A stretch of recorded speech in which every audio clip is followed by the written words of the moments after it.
Liar.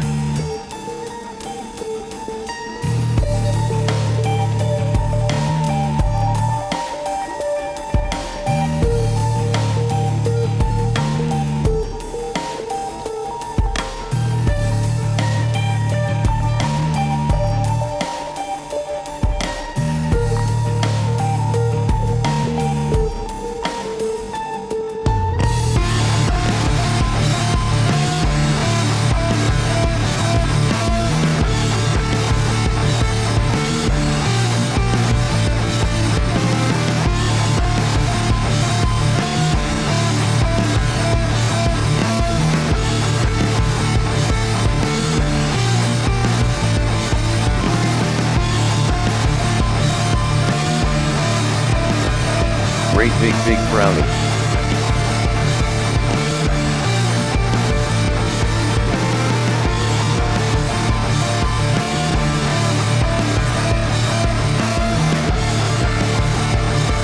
Liars frowning.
Great big liars frowning. Great big frowns.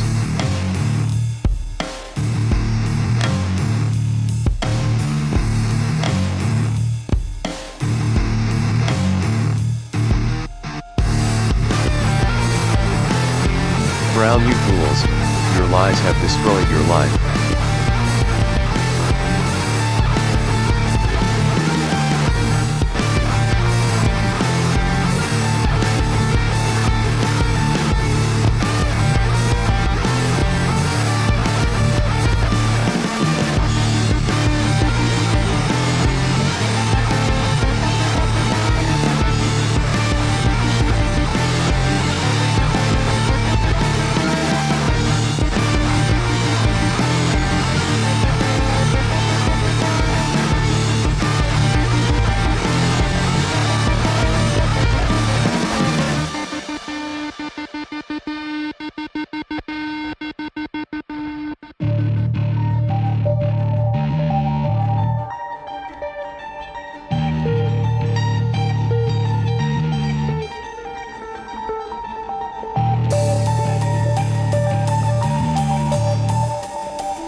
would be Taoism,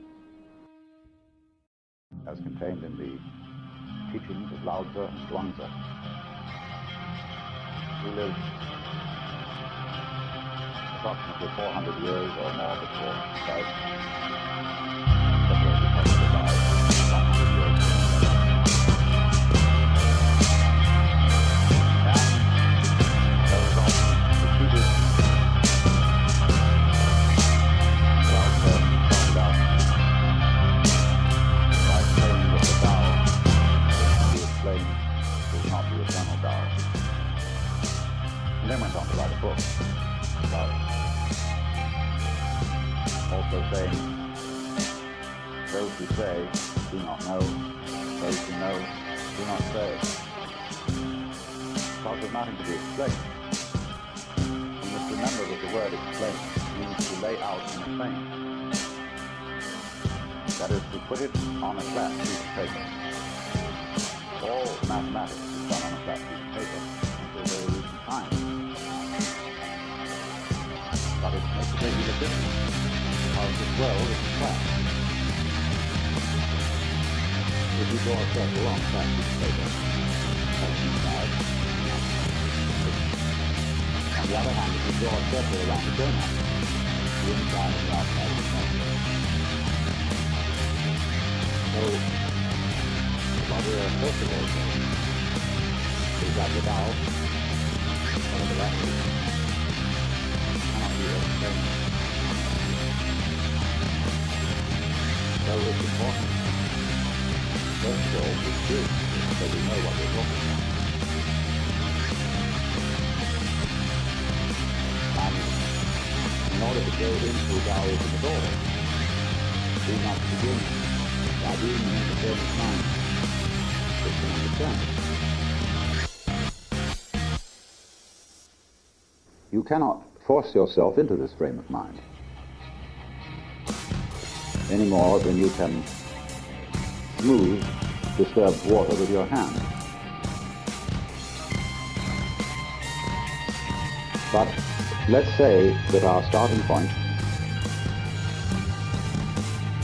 is that we forget what we know, or think we know. That we suspend judgment about practically everything. Returning to what we were when we were babies, when we have not yet learned the name or language, and although we have extremely sensitive bodies, very alive senses, we have no means of making an intellectual or verbal commentary on what is going on. Now, can you consider that as your state? Just plain ignorant, but still very much alive.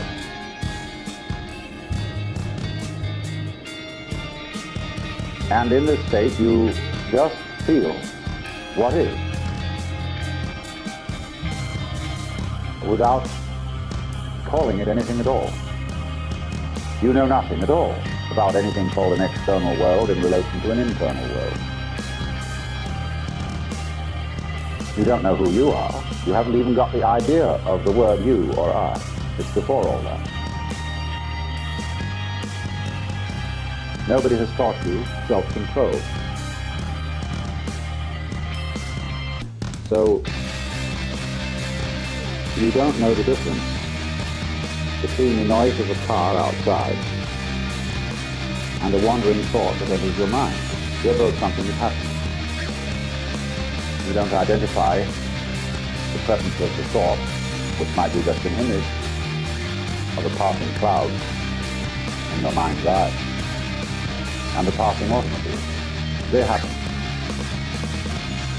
Your breath happens. Life all around you happens. Your response to it by blinking happens.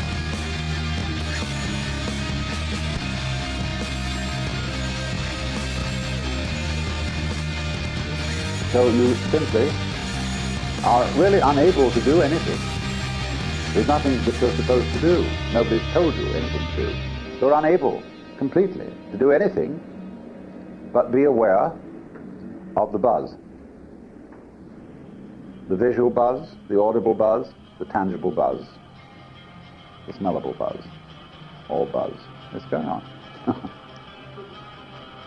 Watch it. Don't ask who's watching it. You've no information about that yet.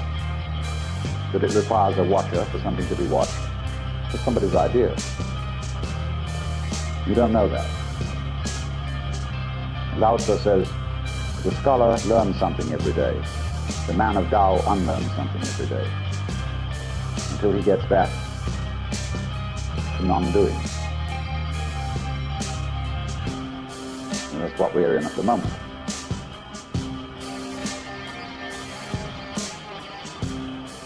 Just simply, without comment, without an idea in your head, be aware. What else can you do? Don't try to be aware. You are.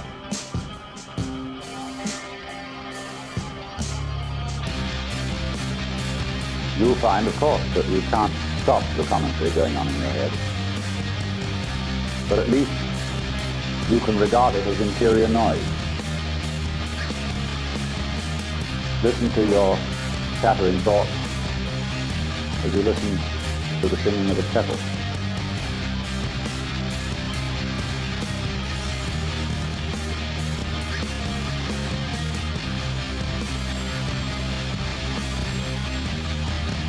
We don't know what it is we're aware of. Especially when you take it all together. And there's this sense of something going on. I won't even say that. This.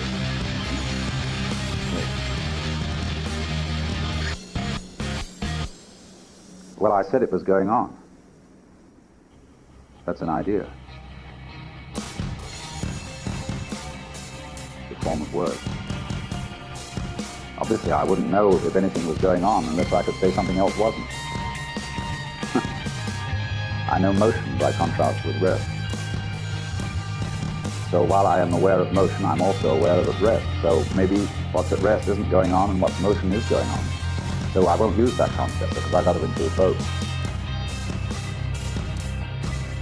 If I say, well, here it is, that excludes what isn't. Like space. And if I say this, it excludes that. I'm reduced to silence. But you can feel what I'm talking about, can't you? That's what's called Tao in Chinese. That's where we begin. Tao means basically way, and so course, the course of nature, of which Lao Tzu says Tao Fa Shui Yan, which means that Fa, Tao, Fa means the way of functioning of the Tao. Shui Yan is of itself so, that is to say, is spontaneous.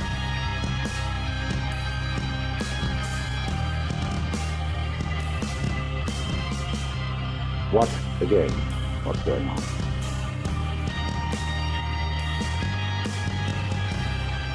If you approach it with this wise ignorance, you will see that you are witnessing a happening. In other words, in this primal way of looking at things, there is no difference between what you do on the one hand and what happens to you on the other. It's all the same process.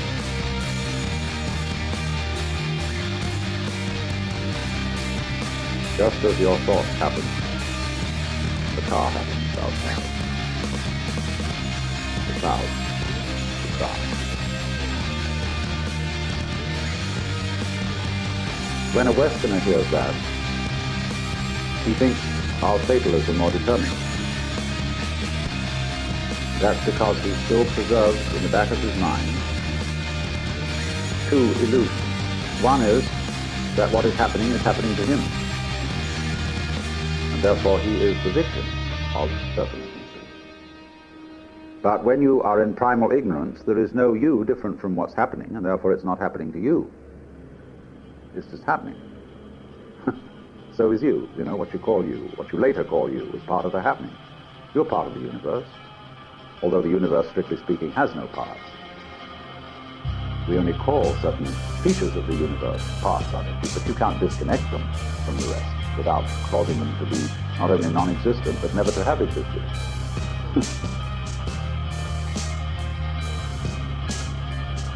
So, when you have this happening, the other illusion that a Westerner is liable to have is that it's determined in the sense that what is happening now follows necessarily from what happened in the past. But you don't know anything about that in your primal ignorance. Cause and effect? Why, obviously not. Because if you're really naive, you see that the past is the result of what's happening now. It goes backwards into the past. Like a wake goes backwards from a ship. All the echoes are disappearing, finally, go away and away and away. And it's all starting now. What we call the future is nothing. The great void. And everything comes out of the great void. That's the way a naive person, and as I explained to many of you in my lecture last night, if you shut your eyes, contemplate reality only with your ears, you will find there's a background of silence, and all sounds are coming out. They start out of silence. If you close your eyes, just listen.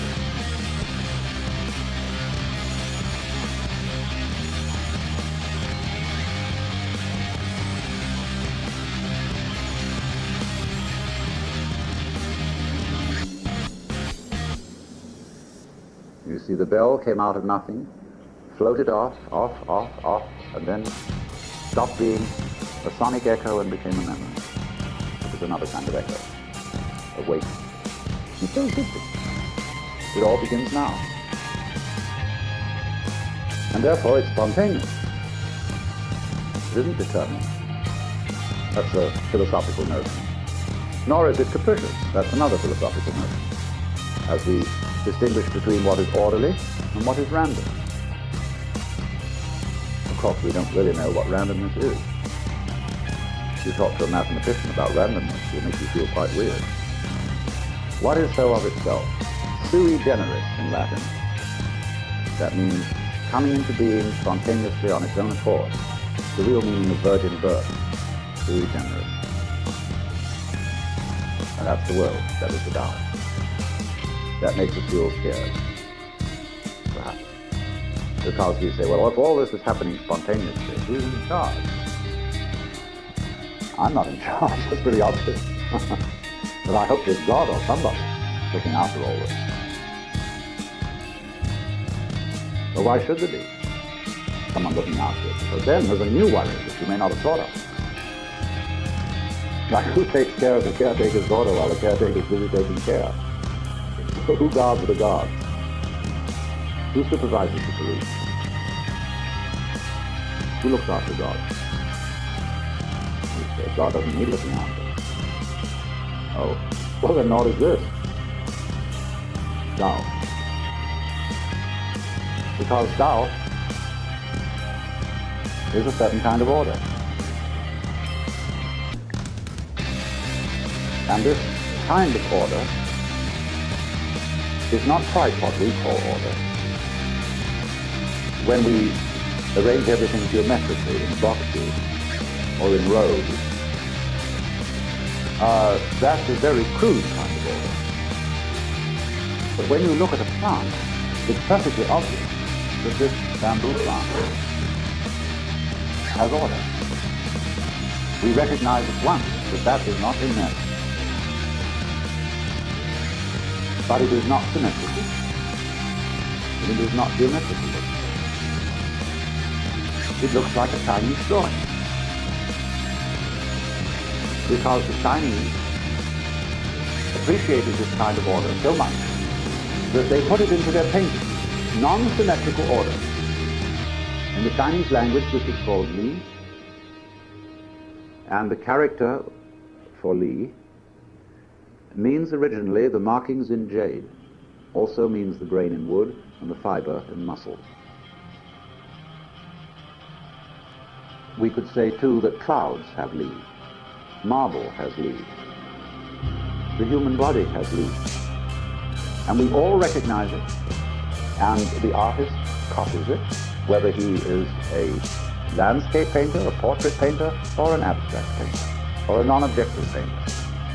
They all are trying for Li. And the interesting thing is that although we all know what it is, there's no way of defining it. But because Tao is the course, we can also call Li the water course. Because the patterns of Li are patterns of flowing water. And we see those patterns of flow memorialized, as it were, in sculpture, in the grain in wood, which is the flow of sap, in marble, in bone, in muscle. All these things are patterned according to the basic principles. That is the Tao principle of flow. There is a book called Sensitive Chaos by Theodore Spang, with many, many photographs and studies of flow patterns. And there, in the patterns of flowing water, you will see all kinds of motifs from Chinese art. Immediately recognizable, including the S-curve in the circle, the yang yin, like this.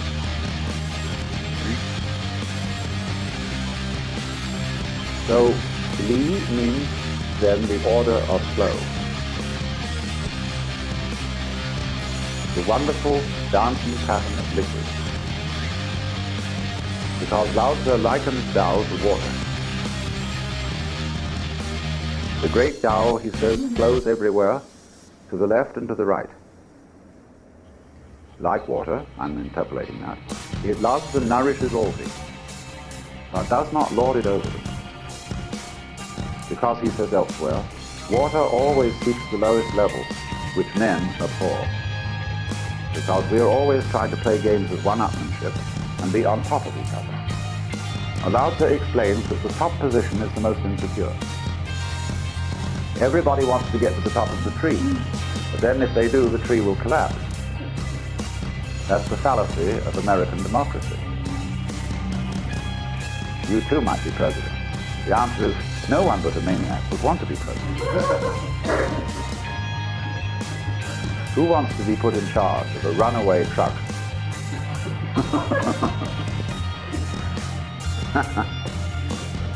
So, Lao Tzu says that the basic position is the most powerful.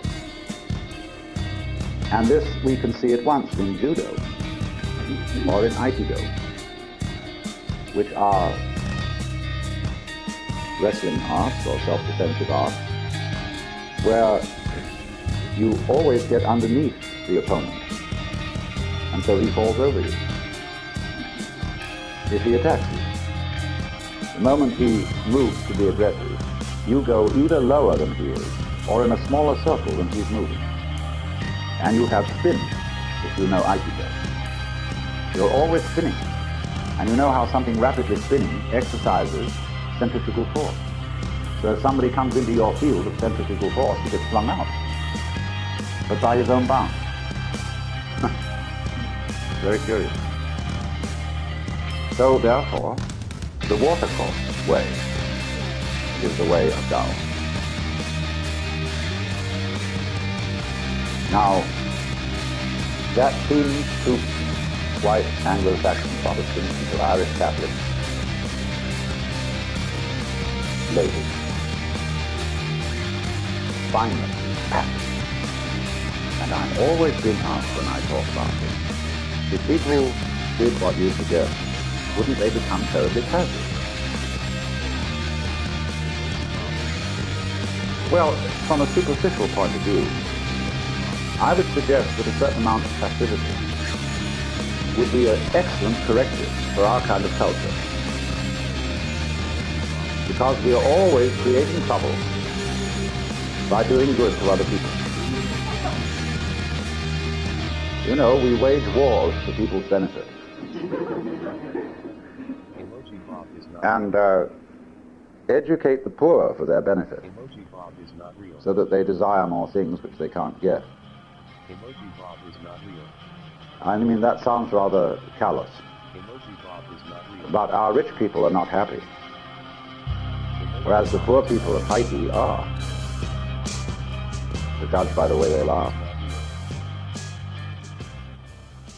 And we think we're sorry, really, not for the poor, but for ourselves. Guilty. So a certain amount of doing nothing and stopping rushing around would cool everything. But also it must be remembered that passivity is the root of action. Where do you suppose you're going to get energy from? Just by being energetic? No, you can't get energy that way. That is exhausting yourself. To have energy, you must sleep, but also much more important than sleep is what I showed you at the beginning. Passivity of mind, mental silence. Not, you can't, as I tried to explain, be passive as an exercise that's good for you. You can only get to that point by realizing there's nothing else you can do. So for God's sake, don't cultivate passivity as a form of progress. That's like playing because it's good for your work. You never get to play.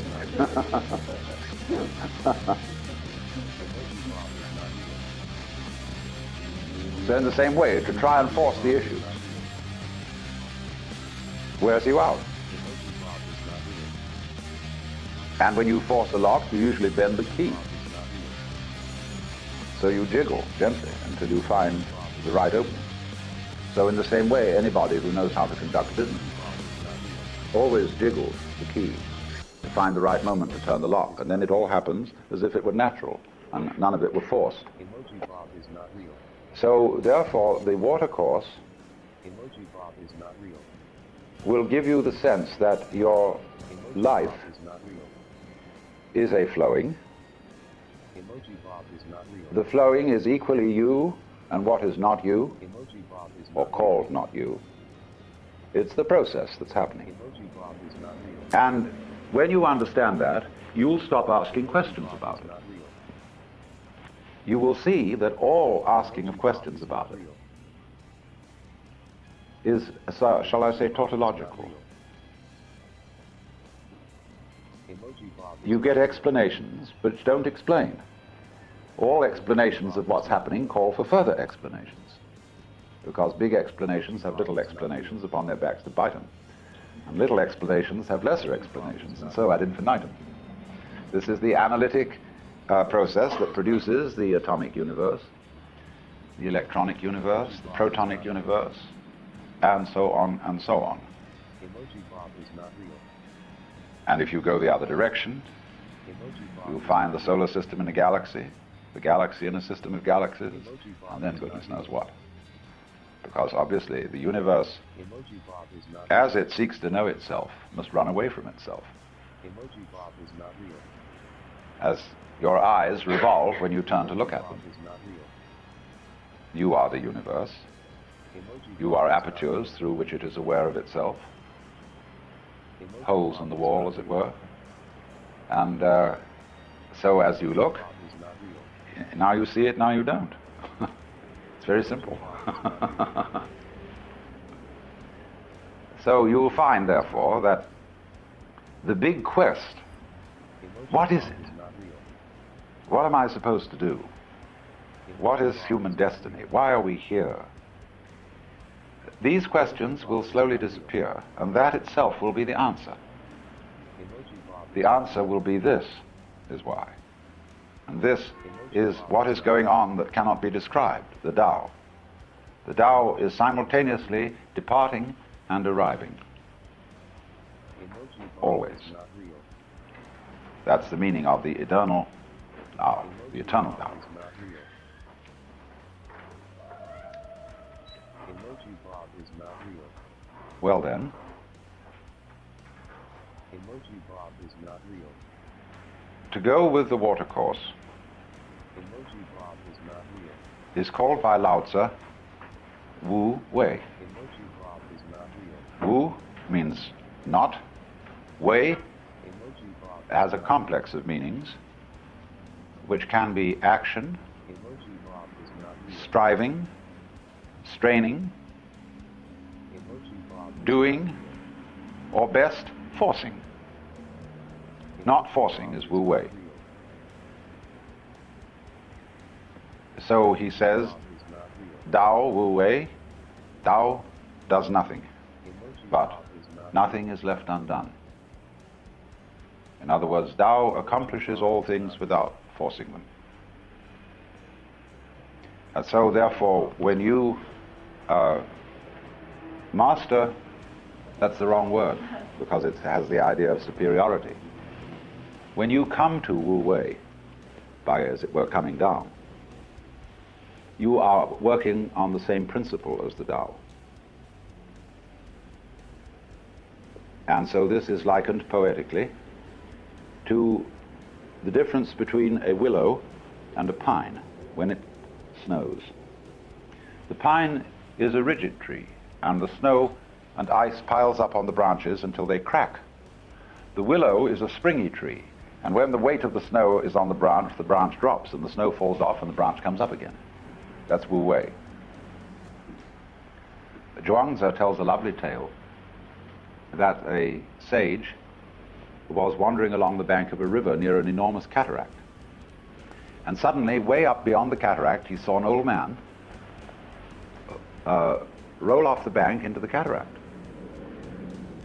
And he thought, that's too bad. He must be old and ill and is making an end of himself. But a few minutes later, the old man jumped out of the stream way down beyond the cataract and went running along the bank. So the sage and his disciples went scooting after him and said, this is the most amazing thing we ever saw. How did you survive? Well, he said, there's no special way. I just went in with the swirl and came out with the whirl. I made myself like the water, so there was no conflict between myself and the water.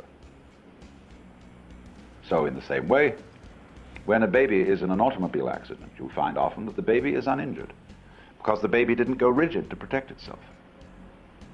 So likewise, when you learn to fall in judo, you learn to curl up limply and yet make your arms very heavy so that they flop with an immense thud on the floor.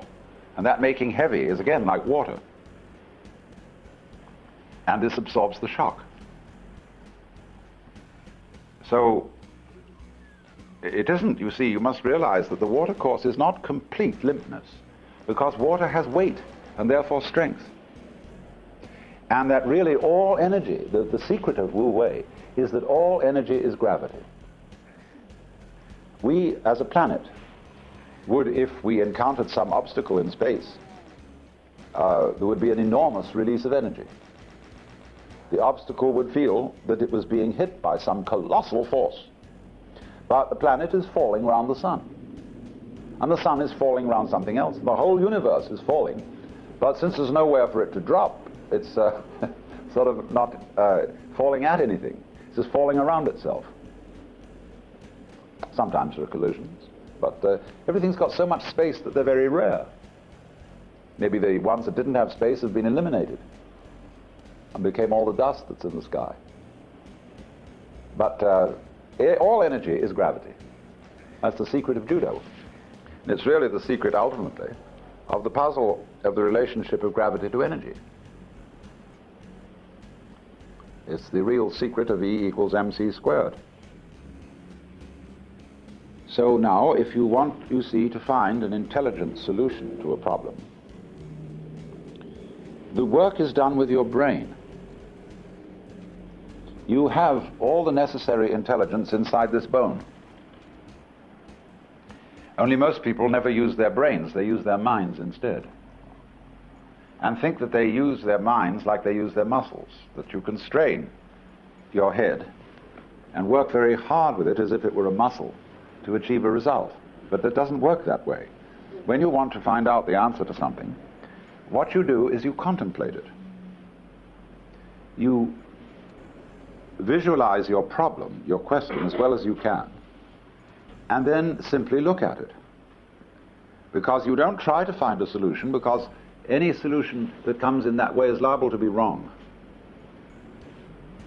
But when you've watched it for a while, the solution comes of itself.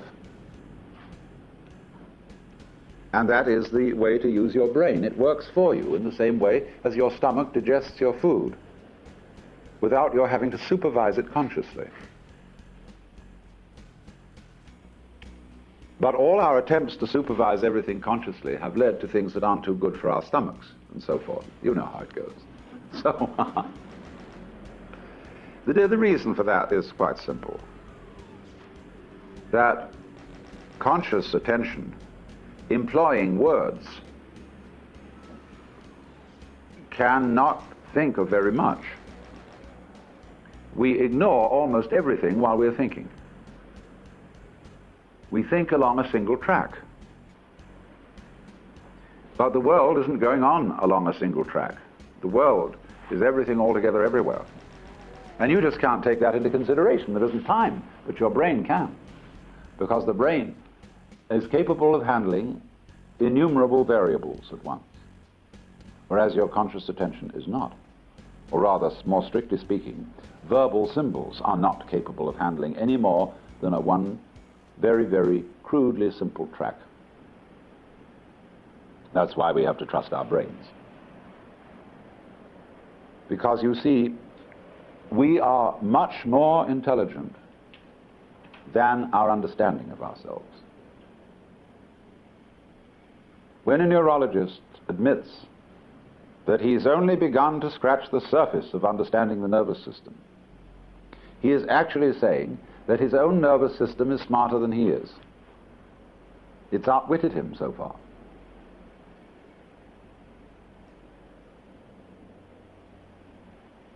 And that's remarkable, isn't it? So you see, what you are is necessarily more than anything you can understand, for the simple reason that an organism which completely understands itself would be comparable to lifting yourself up by your own bootstraps or kissing your own lips. So there's always this element of the nothing or unknown in any process of consciousness or knowledge. And if that irritates you, remember, you are really addressing yourself to a stupid problem, because fire doesn't need to burn itself any more than a light needs to shine on itself. So for light to ask, what am I? Although it sounds like a sensible question, isn't.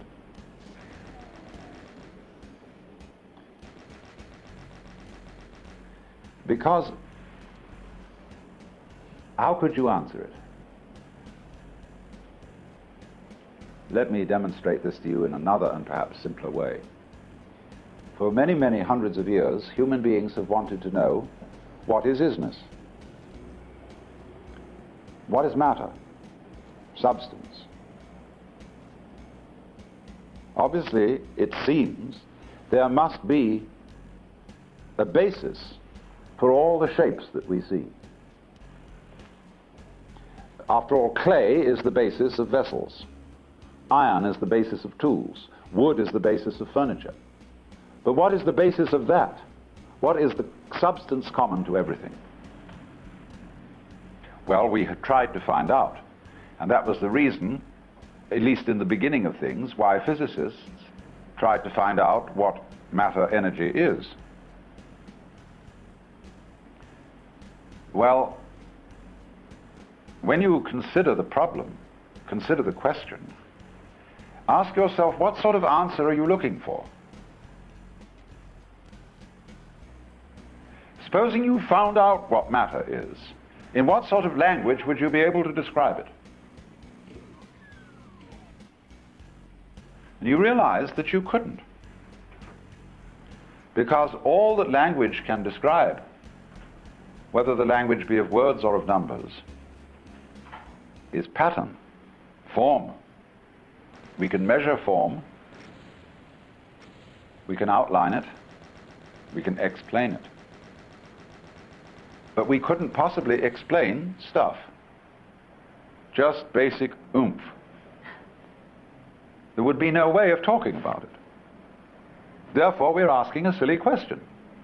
We're asking for a question to be answered in terms which couldn't answer that kind of question. So therefore, we might say, you don't need really the idea of stuff, of matter,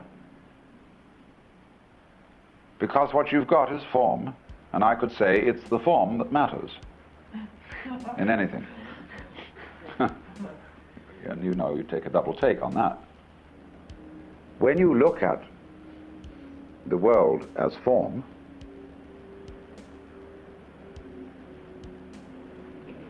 you will not ask questions about what is it made of, what are these shapes made of. They're because they're not made. It says Dao Wu Wei, and Wu Wei means also not making. Making is different from growing. When a plant grows, it is not patched or put together. All the so-called parts of the plant grow out of it. Whereas when you construct a machine, you assemble the parts and put them together. This is not the way a plant works. It's not the way you work. When you eat your food, it is ridiculous to suppose that this is the raw material of parts which are going to be manufactured in a factory and distributed to screw on to different parts of your body. It's a silly image. So, you don't ask, therefore, what are things made of? The next thing you don't ask is how do they go together? Because here becomes a very, very fascinating thing, that what we are unaware of is that so-called separate things are joined by space. We always think of space as separating. But that which separates also joins. That was why the word cleave is so important. It means to stick to and to divide. So we are cleft by space. When you look at a distant galaxy, we call it a nebula, because we are seeing it from a long way away. When, however, we get close to it, the nebula disappears, and we see individual stars. We are living in the middle of one. From a long way away, all the stars in our galaxy appear to be a thing. But right close up, we don't see that thing.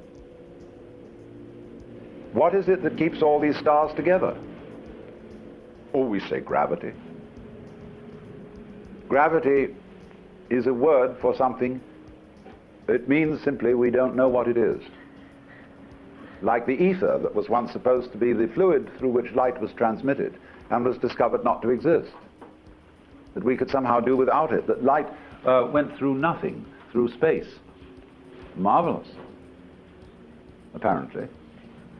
So here are all sorts of things not joined to each other by strings, and yet they constitute a thing. And so when we get down to our own atomic structure, we are, if we were looked at closely enough, we would be like galaxies, with our atoms vastly distant from each other. What holds us together? Isn't that the wrong question? Because what matters is the form. It is your shape. Now, if I saw you some time ago, and I meet you again, how do I know you? It's I recognize your shape.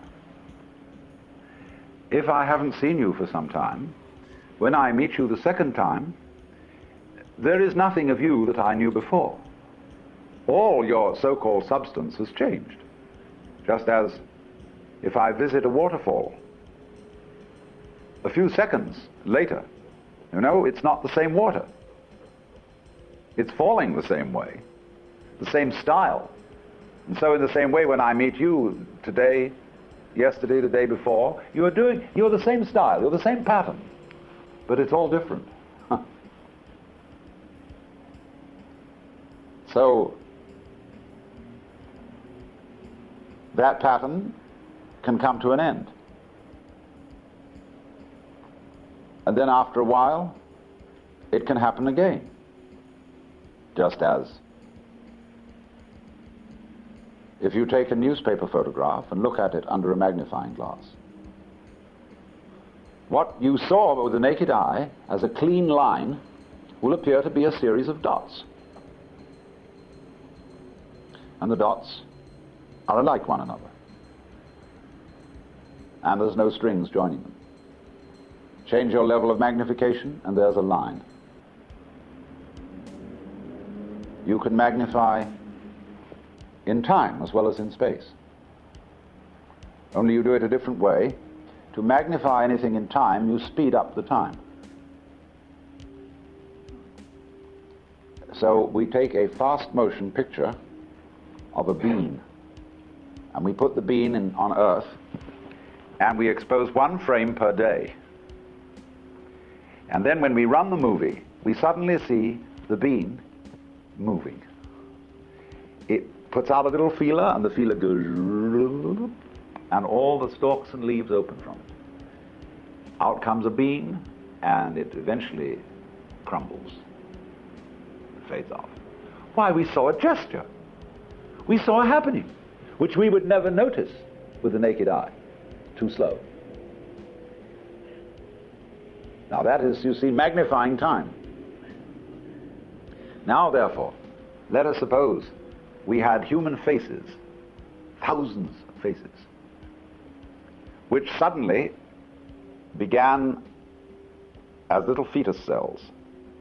And we got them turned rapidly into baby face, into child, adolescent, adult, old person, skull and dust.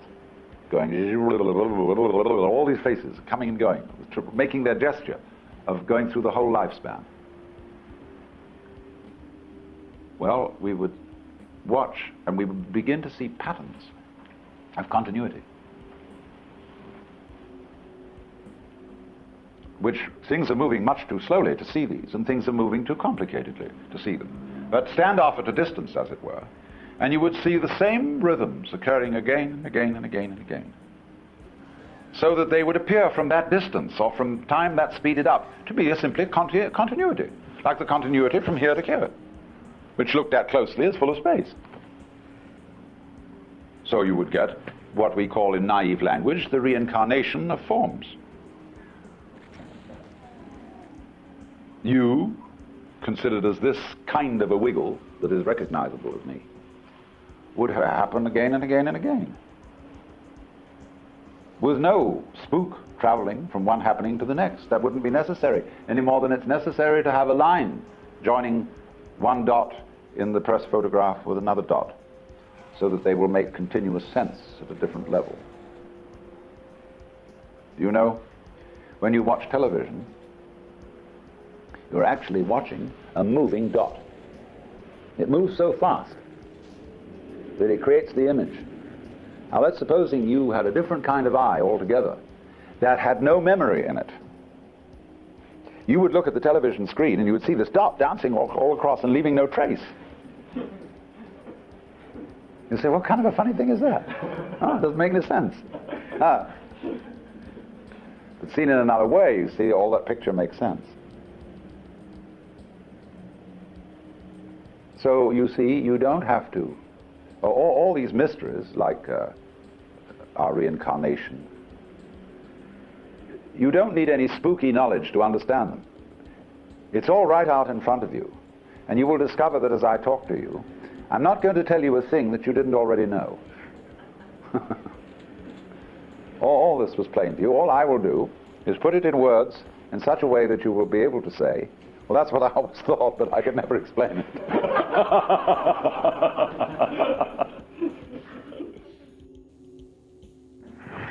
I wonder what you would do if you had the power to dream at night any dream you wanted to dream.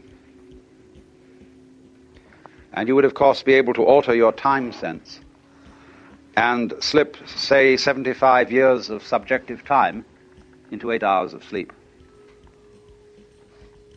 You would, I suppose, start out by fulfilling all your wishes. You could design for yourself what would be the most ecstatic life. Love affairs, banquets, dancing girls, wonderful journeys, gardens, music beyond belief. And then after a couple of months of this sort of thing, at 75 years a night, you would be getting a little taste for something different. And you would move over to an adventurous dimension, where there were certain dangers involved and the thrill of dealing with dangers. And you could rescue princesses from dragons and go on dangerous journeys, make wonderful explosions and blow them up, and eventually get into contest with enemies. And after you'd done that for some time, you'd think up a new wrinkle to forget that you were dreaming, so that you would think it was all for real, and to be anxious about it. And then, because it'd be so great when you woke up. And then you'd say, well, like children who dare each other on things, how far out could you get? What could you take? What dimension of being lost, of abandonment of your power, what dimension of that could you stand? You could ask yourself this because you know you'd eventually wake up. And after you'd gone on doing this, you see, for some time, you would suddenly find yourselves sitting around in this room with all your personal involvements, problems, etc., talking with me. How do you know that's not what you're doing? Could be. Because after all, what would you do if you were God? If you were what there is, the self. In the Upanishads, the basic texts of Hinduism, one of them starts out saying, in the beginning was the self. And looking around, it said, I am. And thus it is that everyone to this day, when asked who is there, says it is I, and thereafter gives whatever particular name he may have. For if you were God, and in this sense that you knew everything, and you were completely transparent to yourself through and through, you would be bored. Because if, looking at it from another way, we push technology to its furthest possible development, and we had, instead of a dial telephone on one's desk, a more complex system of buttons, and one touch, beep, would give you anything you wanted. Aladdin's lamp. You would eventually have to introduce a button labeled surprise. Because all perfectly known futures, as I pointed out, are past. They have happened, virtually. It is only the true future is a surprise. So if you were God, you would say to yourself, man, get lost.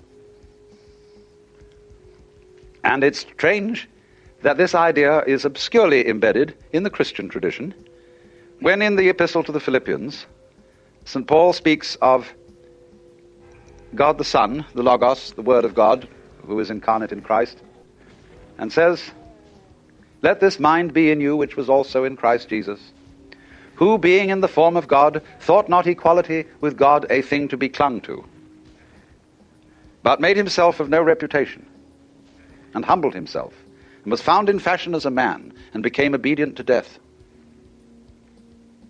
Same idea. Same idea as the idea of the dream. You get that very far out dream of getting as extreme as you can get. And so this then is the basis of the Hindu view of the universe and of man. The Hindu looks upon the universe as a drama. The Westerner, of course, looks upon the universe as a construct, as something made. And it is not therefore insignificant that Jesus was the son of a carpenter. The Chinese looks upon the universe as an organism, as we shall subsequently see. But the dramatic idea is basic to Hinduism. Now, you can speak about Hinduism on two levels, at least. One I will call the metaphysical level, and the other the mythological level. If you speak on the metaphysical level, you can speak only in negative language. You can say what the divine, the ultimate reality, is not. If you speak on the mythological level, you may speak of what the divine is like.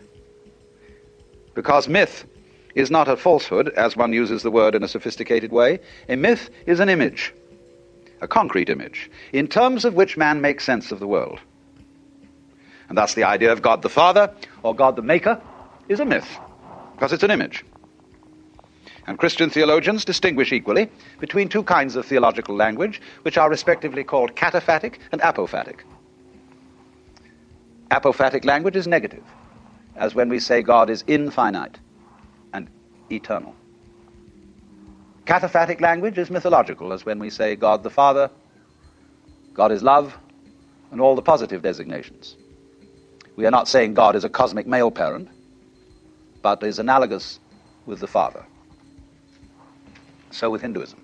But what I'm going to speak to you in, first of all, is the mythological language of Hinduism. The idea of the universe as the big act. The universe is God playing hide and seek with himself. For God is thought of fundamentally to the Hindu as the self, the cosmic I. And it is a basic proposition for the Hindu that only the self, the Godhead, is real. There is nothing other than the Godhead. So that the appearance, the feeling that there are other things than the Godhead is called Maya.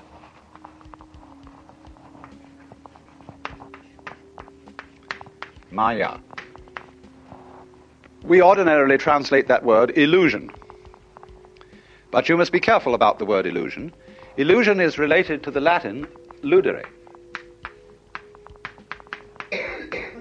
And that means play.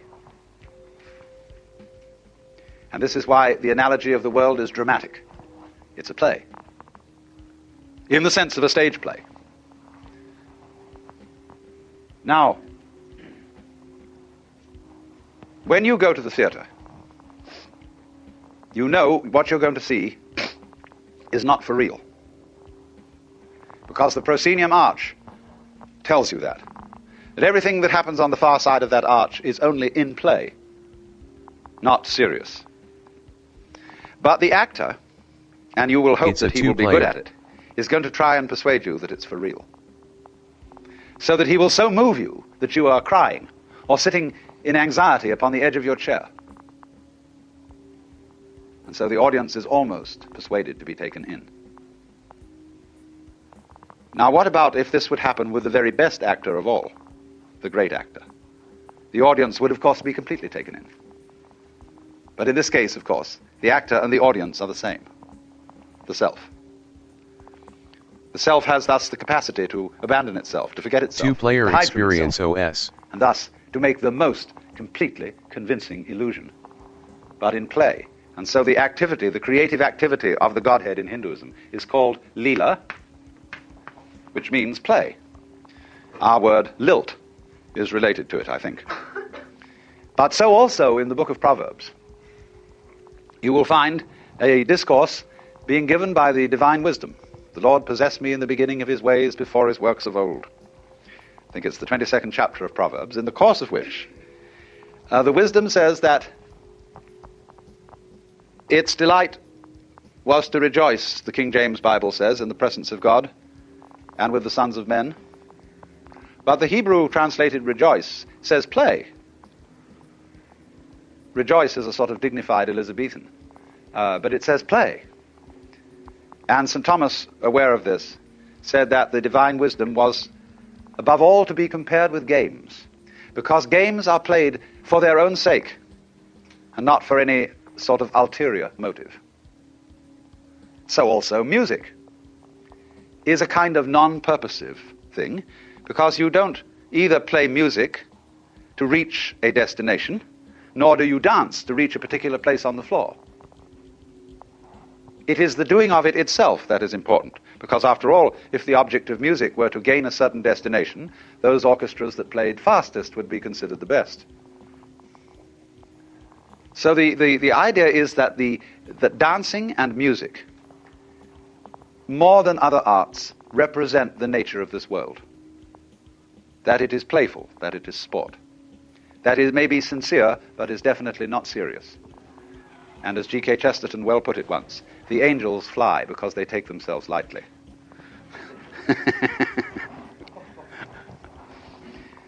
How much more so the Lord of the angels? So if a beautiful lady should say to me, "I love you," and I were to reply, "Are you serious or are you just playing with me?" that would be quite the wrong response, because I hope she's not serious and that she will play with me. I should say, "Are you sincere or are you just toying with me?" Because you see, the word play has many different senses. A person who is playing the organ in church is certainly not doing something trivial. When you go to see a play called Hamlet, you're not seeing something trivial. When the concert artist plays Mozart, he is certainly entertaining you, but it's not a trivial entertainment. But on the other hand, we would use play in quite a different sense when we mean just fooling around, doing it for kicks. So it is fundamental, as a matter of fact, to both the Hindu and the Christian traditions, that the universe is the play of God. But the Christian thinks of it in the terms of construction play, like building with blocks. And the Hindu thinks of it as dramatic play, of the actual participation of the Godhead in the creation, so that every being whatsoever is God in disguise. Hinduism speaks of the Godhead as, uses the word Brahman. This is a neuter form in Sanskrit from the root brih, which means to grow, to expand, to swell.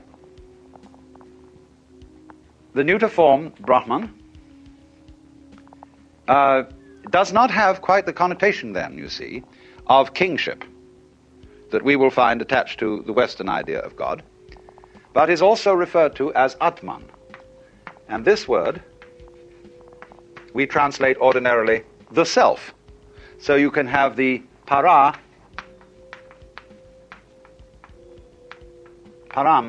you put the M in to connect the particle, Paramatman, which means para, the supreme self, or sometimes just the Atman alone, and that means the self in you.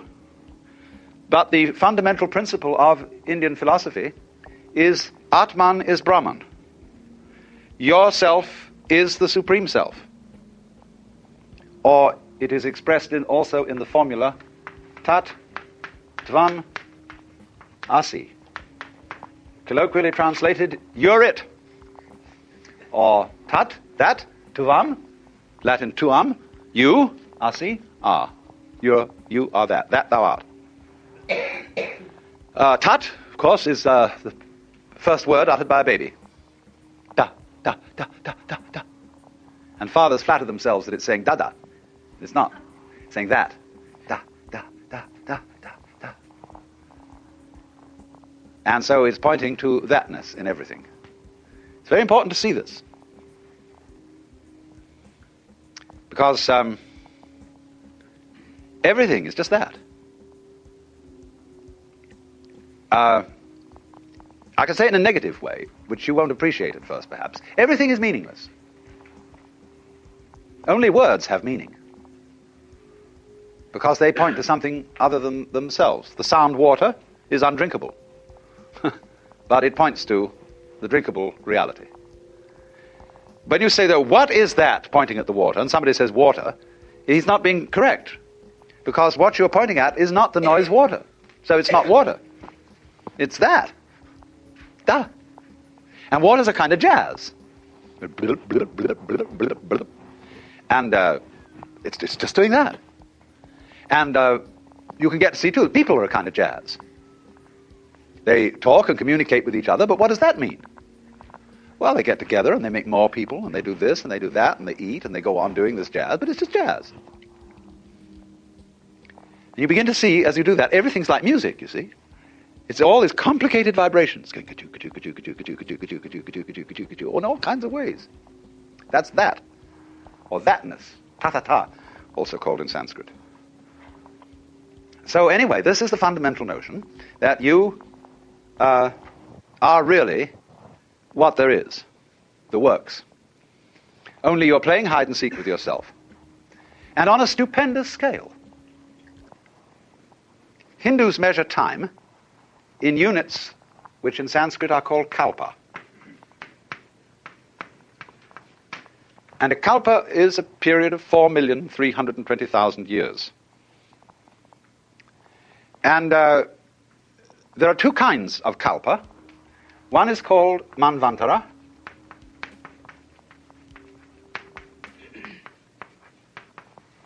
and the other is called pralaya. Manvantara is the kalpa in which the universe is manifested, in other words, in which God puts on his big act, and pralaya is the kalpa, succeeding kalpa, in which the universe is unmanifested. And the Godhead does not dream, but is awake to its own nature. So that these are called respectively the days and the nights of the Brahman. And this goes on forever and ever and ever and ever. The days and nights adding up into years and centuries and eons. They speak of crore. There's a Sanskrit measure, crore, C-R-O-R-E. A sort of a word that really I think means umpteen. Crores of kalpas. And this is the in-breathing and the out-breathing. There's the word hangsa. And this word in Sanskrit, hangsa, means a swan or a big water bird, like a gander. There's a myth that there is in the beginning the divine bird which lays the egg of the world. And the egg splits, and the upper is the heavens, and the lower is the earth. Now, so when the worlds are manifested, the Lord breathing out says, hung. And when the worlds are withdrawn, the breath comes back, hung. But if you say hung, sa, hung, it becomes sahang, sahang. Sa, ahang. That means, sa means that, the truth, ahang, I am. I am that. It's like, imagine, when we get to the final moment in which the world is blown up. You know, imagine the countdown. This is the end. Somebody's pushed the button. 8, 7, 6, 5, 4, 3, 2, 1.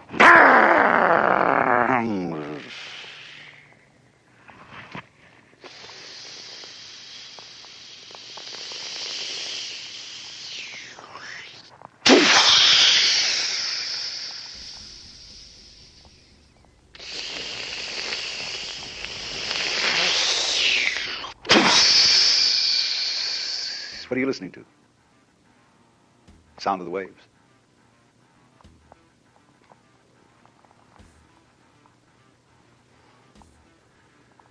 And you can sit and listen to the little waves on the seashore. And you'll get back here into this kind of thinking, and you're hearing the ocean of the universe going. And that's your breathing, too. It's all one rhythm.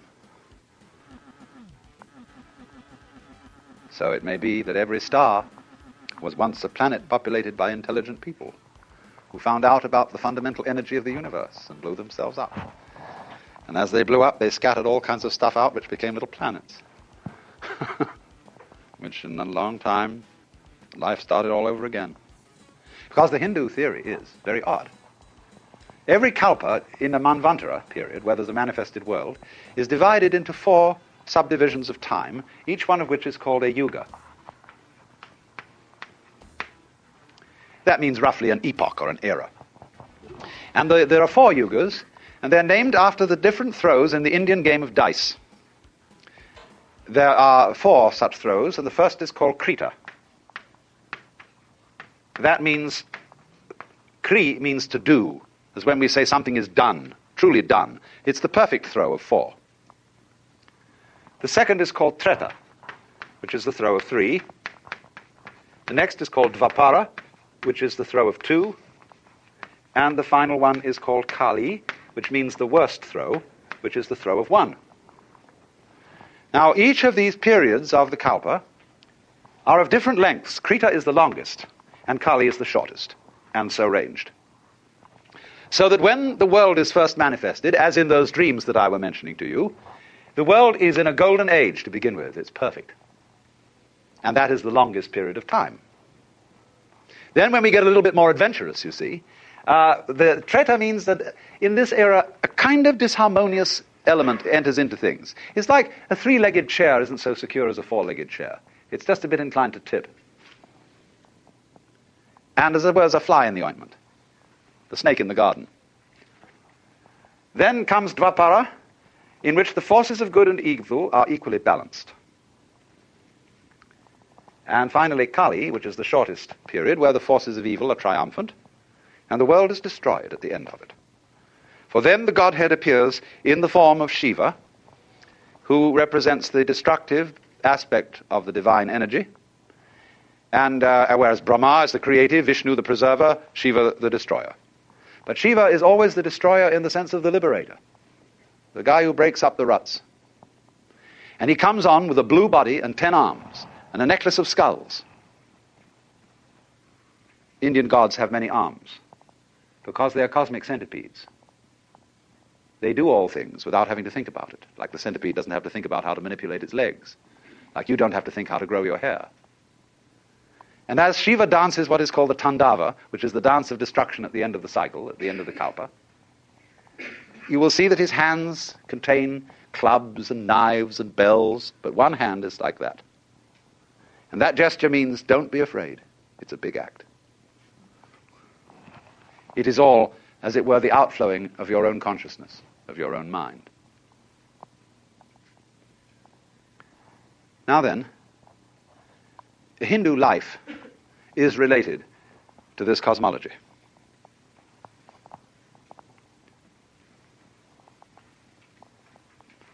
And the objective of life is, of course, in the end, to wake up from the dream when you've had enough.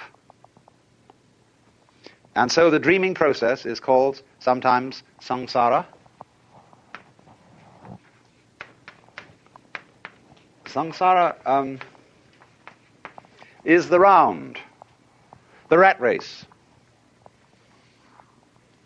And samsara is divided into 6 divisions.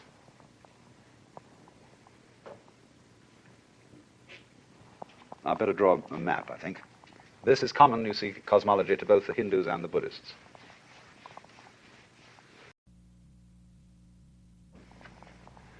This is the world of the Deva.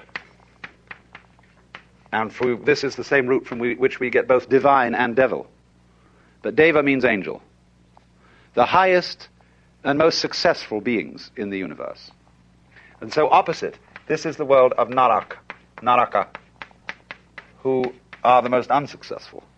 These are the purgatorial worlds of extreme suffering. This is the world of Ashura. They are also angels, but they're angry angels, representing the wrath potential of energy. This is the world of animals. This is the world of Preta, for which we have no English equivalent. They are hungry or frustrated spirits who have enormous stomachs but mouths only the size of needles. Vast appetite and no means of fulfillment. And this is the Manu world, that is to say, the world of man. You don't have to take this literally. You could say, when you're extremely happy or ecstatic, you're here. When you are miserable, you're here. When you're dumb, you're here. When you're mad, you're here. When you're frustrated, you're here. But when you're more or less your normal, rational self, you're here. Now, so all life, through the period of the Kalpas, goes grinding around this wheel. And if you go up, and you succeed, and you get to the top, you have to come down. They don't see success, in other words, in the world as a method of liberation, because it implies failure. So the idea of liberation, which is called moksha, is the ideal of Hindu life. Wake up, it's a dream. And in time, there is no hope in time. Everything is going to get worse in time.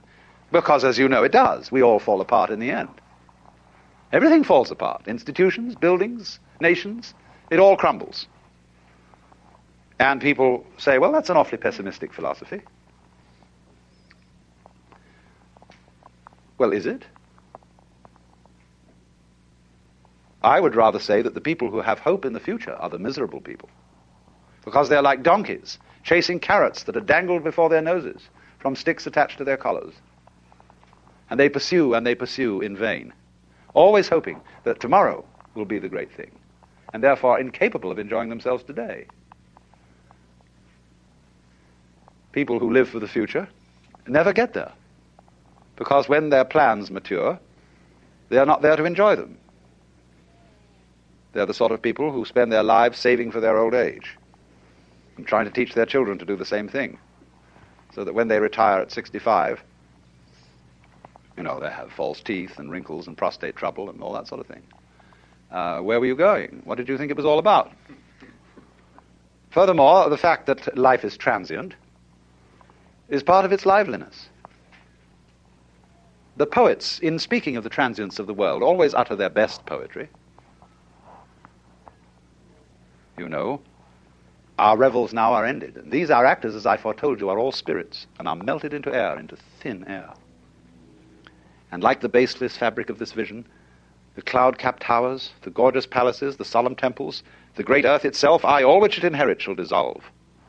And like this insubstantial and pageant faded, leave not a rack behind. We are such stuff as dreams are made of, and our little life is rounded with a sleep. And said so well, it doesn't seem so bad after all, does it?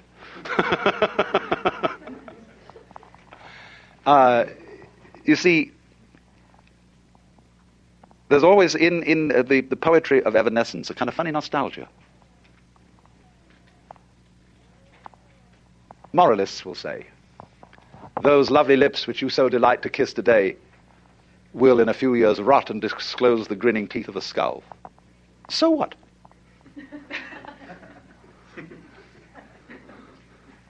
The skull says, lying in the grass, chattering finch and waterfly are not merrier than I. Here among the flowers I lie, laughing everlastingly. No, I may not tell the best. Surely, friends, I could have guessed. Death was but the good king's jest. It was hid so carefully. And monks used to keep skulls on their desks. And people nowadays think that was very morbid. But it's only... I went and visited a chapel in the Via Veneto in Rome, where there's a crypt where all the altar furnishings are made out of human bones. The altars are piles of skulls. There are rib bones arranged across the ceiling like floral patterns with vertebrae representing flowers. And they're all dead Capuchin monks. And there's a funny little monk collecting the admissions up at the top. And he has one of the funniest grins on his face I've seen in a long time. I said to him, on the day of resurrection, there's going to be an awful lot of scuttling up this narrow staircase. People trying to reassemble their bones. Oh, dear Father, isn't that my fifth metatarsal? So, the whole idea, you see, is that everything's falling apart. So don't try and stop it. When you're falling off a precipice, it doesn't do you any good to hang on to a rock that's falling with you. See? Well, everything is doing that. And so, again, this is another case of our completely wasting our energy in trying to prevent the world from falling apart. Don't do it. And then you'll be able to do something interesting with the free energy. So that's moksha. Because when the Hindu says everything is unreal, the Westerner reacts and says, no, you can't treat life as a dream. It's serious, it's real, it's for real. Well, what do you mean by that? Well, how real do you want it to be? This is, in other words, everything, insofar as it's falling apart, everything is changing, it is like smoke. And we all feel that smoke has a lesser degree of reality than wood. It's an image of the evanescent, of the ghostly. So there's this idea the whole world is this mirage. That doesn't mean it's a bad thing. It's only bad if you cling to it, if you try to lean on it. But if you don't lean on it, it's a grand illusion. So the word maya means not only illusion, but it means art, it means magic, and it means creative power. So this is the big act. And it's perhaps easier to feel the world in that way in a tropical country where death is very common and where you just watch things dissolve before your eyes and yet burst out and grow again. The whole world is changing. Maybe easier to think that way than in our environment. Although when you're out in California, the human landscape changes so fast that no town is the same for 2 years. Any mailing list that you have changes 1/3 addresses per annum. Nothing stays put. The hills are shadows and they flow from form to form and nothing stands. Now, this, you see, is not a pessimistic attitude, therefore, at all. To be able to realize that this world is simply a dream, a dancing play of smoke. Fascinating, yes, but don't lean on it. Life is a bridge, says one of the Hindu sayings. Pass over it, but build no house upon it. And so immediately you see that. This is responsible for the enormous gaiety of certain Hindu sages. This is a thing that often puzzles Westerners. The element of, they expected anybody who's an ascetic or a sage or something to be rather miserable, with a glum face. But on the contrary, you take this character who's going around these days, Maharshi Mahesh, he's always laughing. Because he sees through it. He looks on every side, and there is the face of the beloved, of the divinity, in everybody, in every direction, in everything, playing at being you.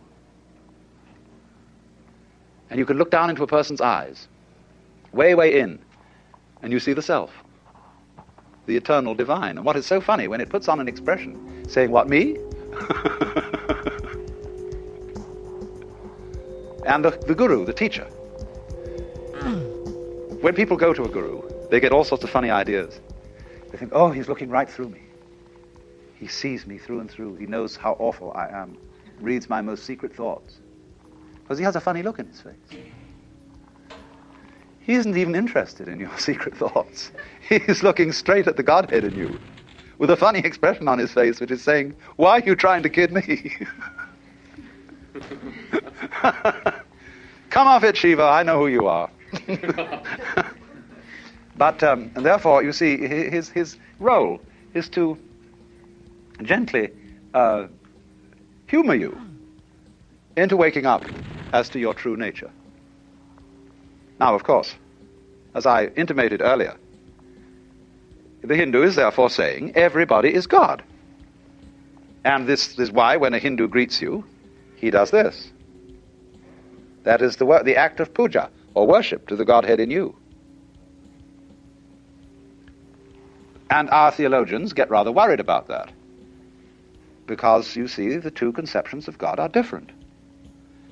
Our conception is of the boss man, the king. Theirs is of the cosmic centipede, with the many arms, who does not have to think how to make the world, or rather to act the world. That would be an insufferable nuisance. You may think it rather wonderful when St. Thomas tries to explain that God is fully aware of everything that happens, and in every detail is willing each single vibration of any mosquito's wing. But when you really begin to think about it, that approaches intellectual elephantiasis.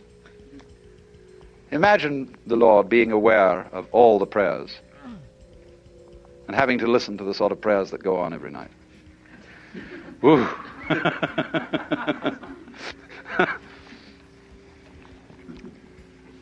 God heard the embattled nation shout, "Gott strafe England," and "God save the King." God this, God that, and God the other thing. Good God, said God, I've got my work cut out.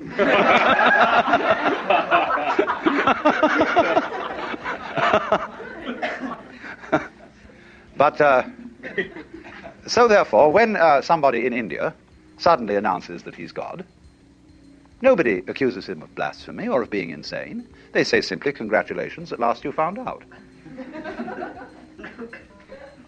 And they don't immediately request a miracle. As you see, if we get across someone who says, "I'm God," or "I'm Jesus Christ," they say what they said to Jesus Christ in the first place. "Command that these stones be made bread." And you know, he used to wangle out of it by saying, "A wicked and deceitful generation seeketh after a sign, and there shall no sign be given." The Hindu would say, "But there is no point in changing it. It's going the way I want it to anyhow."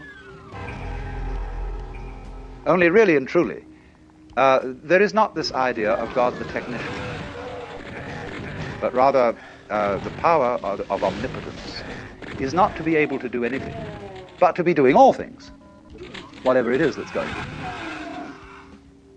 And spontaneously, without having to think about it, which is very clumsy. Now then,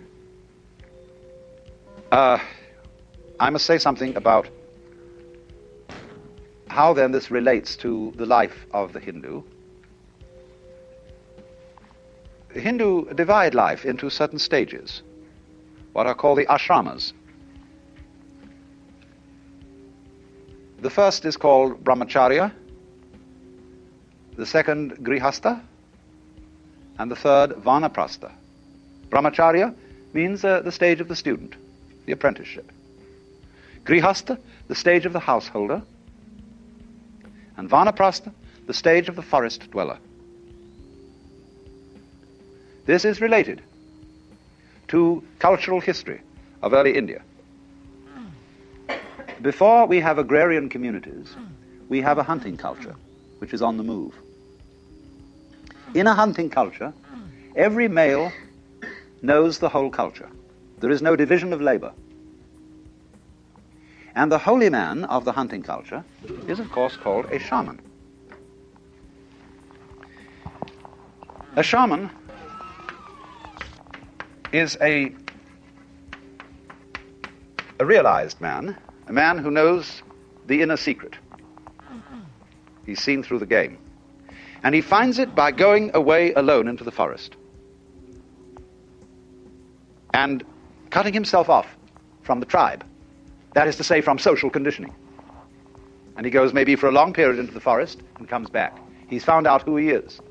And he sure isn't who he was told he was. But as hunting cultures settle into agrarian patterns of life, what do? They build a village. And around the village they set up a stockade, which is known as the pale. And the village is always, of course, standing at crossroads. And there you get in an agrarian society a division of labor. And the division of labor comprises four. In medieval Europe, we call them lords spiritual, lords temporal, commons, and serfs. In India, they are Brahmins, Kshatriya, that means fighters,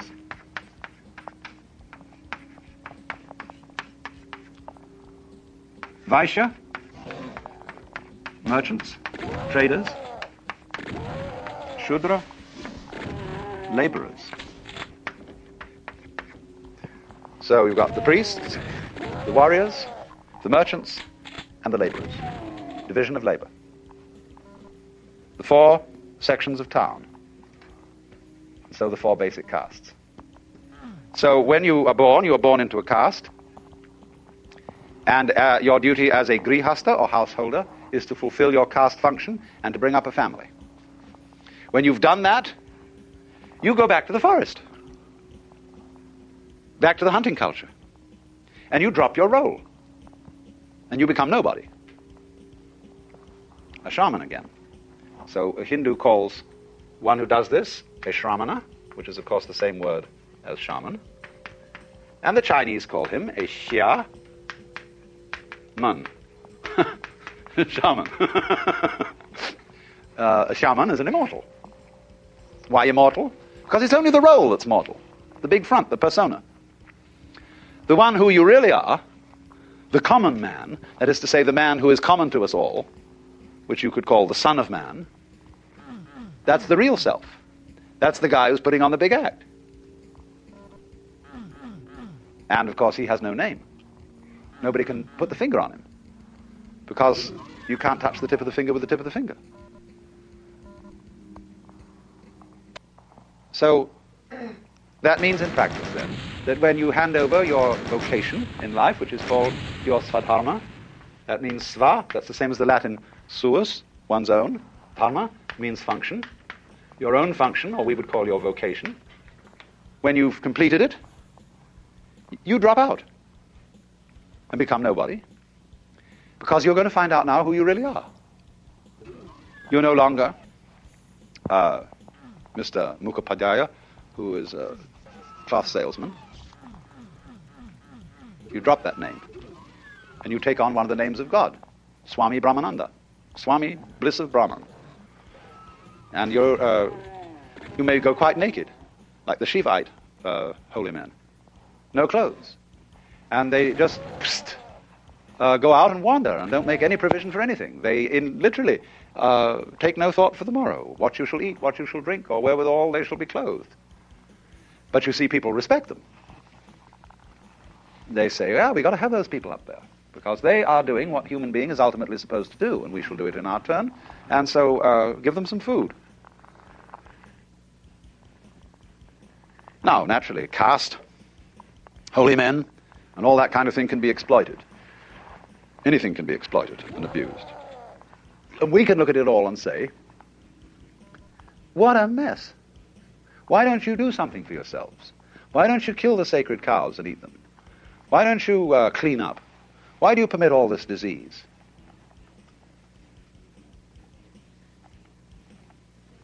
Just try and see something from another point of view for a change. I'm not saying that we should do what the Hindus do, but just look at it from another point of view. And they would smile at us and say, you really think it's as real as all that? Have you never experienced what's on the inside of this game? See, the trouble with you Westerners is you've never experienced bliss. You've never got down to the root of reality. You don't know that state of consciousness. And so you're frantically trying to patch everything up and pin it all together and screw the universe up so that it's fixed. You can never do it. All you're doing is going wildly rushing around and creating trouble. Of course, Western-educated Hindus think the same way. They are now for rushing around and patching India up. And what's going to happen is they're going to arm all the millions of people in India. And they're going to create a lot of trouble in Asia one of these days when they become a powerful society. Yeah. Of course. That idea in Christianity is struggling in our rest. Yeah, that's true, you know, because of the big fight with the devil. You see? The war in heaven. You see? Now, the funny thing about that is, when you read Milton's Paradise Lost, long before Lucifer decided to rebel, the whole of heaven was armed. And he describes the legions of angels with their escutcheons and gonfalons and military deportment. Who was looking for trouble?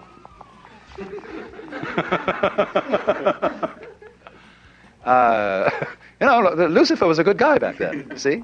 The bearer of light.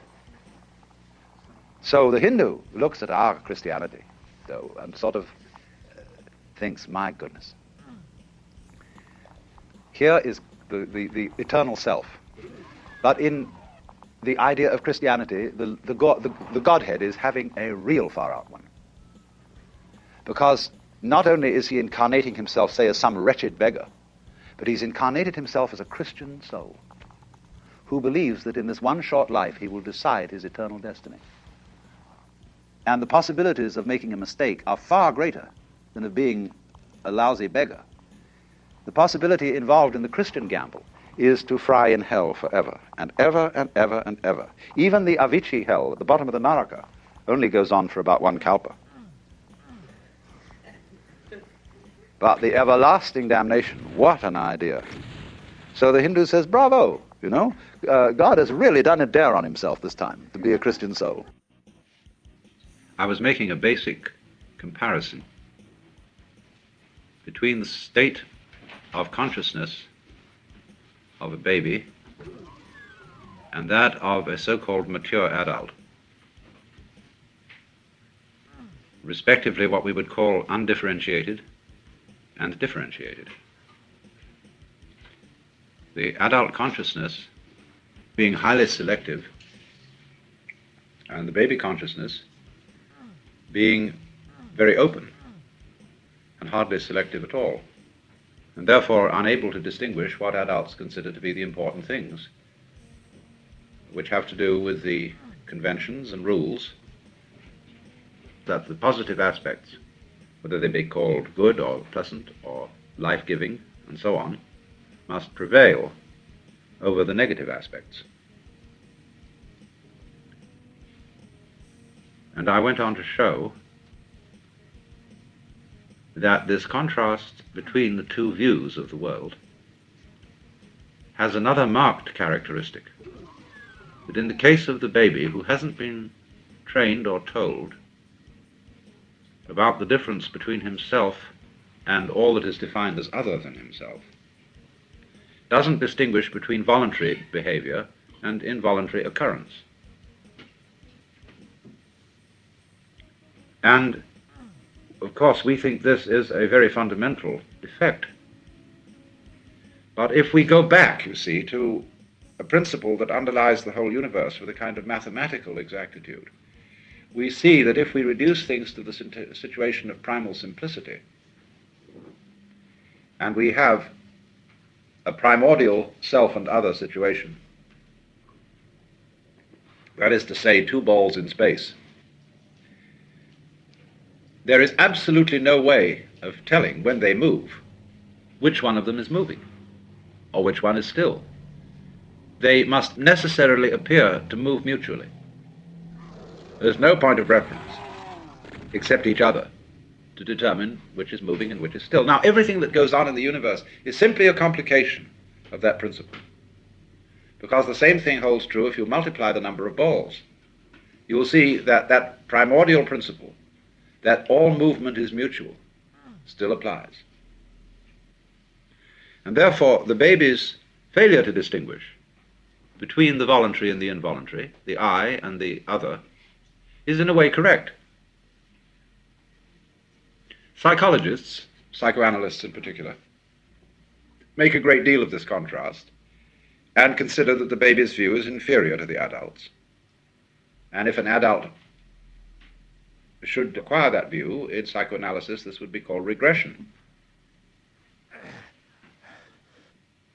The point that is missed is that the two ways of looking at things need each other to balance out, and that one needs the baby's view as a basis for the adult view, because if you don't have it, you take the adult view too seriously, get completely carried away by it. And that would be analogous to a person who,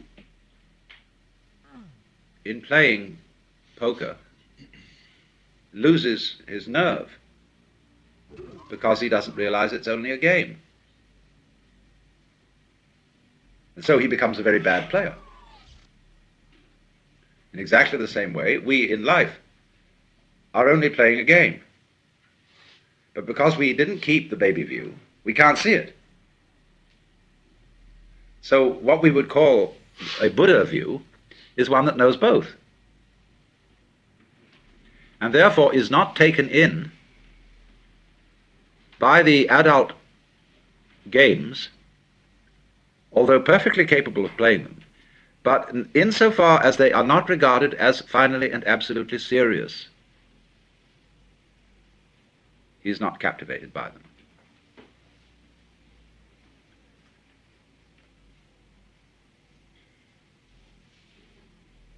Now, therefore, one asks the question, that sounds very interesting, but how do I recapture the baby point of view? And I showed that that was the wrong question, because it arises entirely and exclusively out of the adult point of view. Because the adult point of view involves the fiction that I exist as an agent independently of everything else that's going on. And so ask, how can I do this? And the important thing is to realize that the feeling of there being this isolated I is part of the game, and it has no fundamental reality, except as a convention. And so long as that isn't clear, we're confused.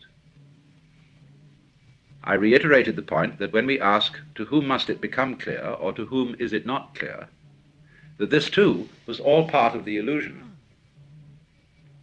of the world that the adult presents to the child. So the only way in which the child's vision can come again is in the realization that the I can't do anything about it at all, and can't even do nothing about it. All possibilities of vision for what we call I myself are out. And this, and of course, is the same meaning that the Christian or the Islamic mystics would say, that the mystical experience is the gift of God, and there's nothing you can do to get it.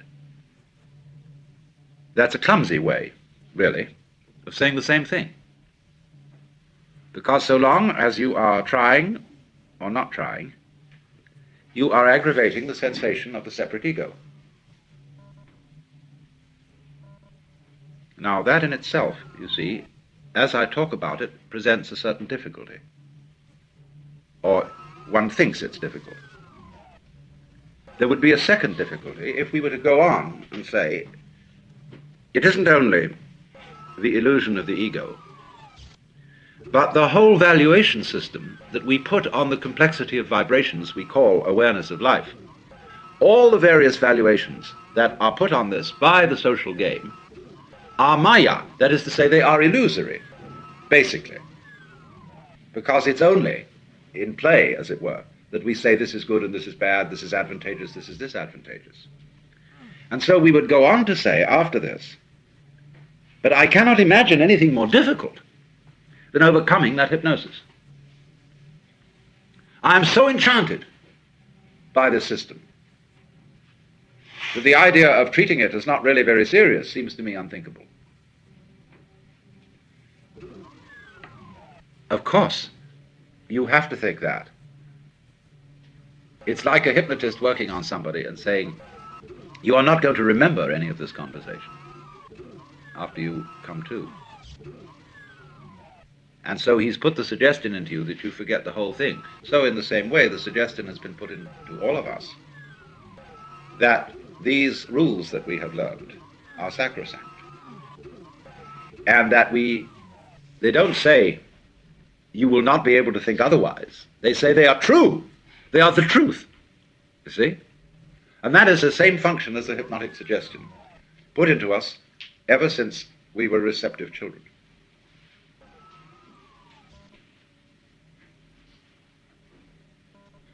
So naturally, it's all part of the conspiracy which we are playing on ourselves. We can't blame our parents for this, because their parents played it on them. And they bought it. And don't forget that time goes backwards. You see? You can't blame this on the past, because now in the present you are creating the values of the past, and you are buying them all along, see? So there's no out on this. You see, in a way, psychoanalytically, one is given an out by saying, well, the parents didn't bring up their children properly. And American people are consumed with guilt about the way they bring up their children. So we must abandon completely the notion of blaming the past for any kind of situation we're in, and reverse our thinking and see that the past always flows back from the present, that now is the creative point of life. And so you see, it's like the idea of forgiving somebody.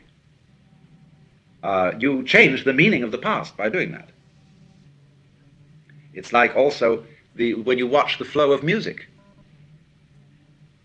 The melody, as it is expressed, is changed by notes that come later. Just as the meaning of a sentence, especially, say, take German or Latin, where there's the convention of placing a verb at the end of a sentence. You wait, in other words, till later to find out what the sentence means, according to our way of feeling it.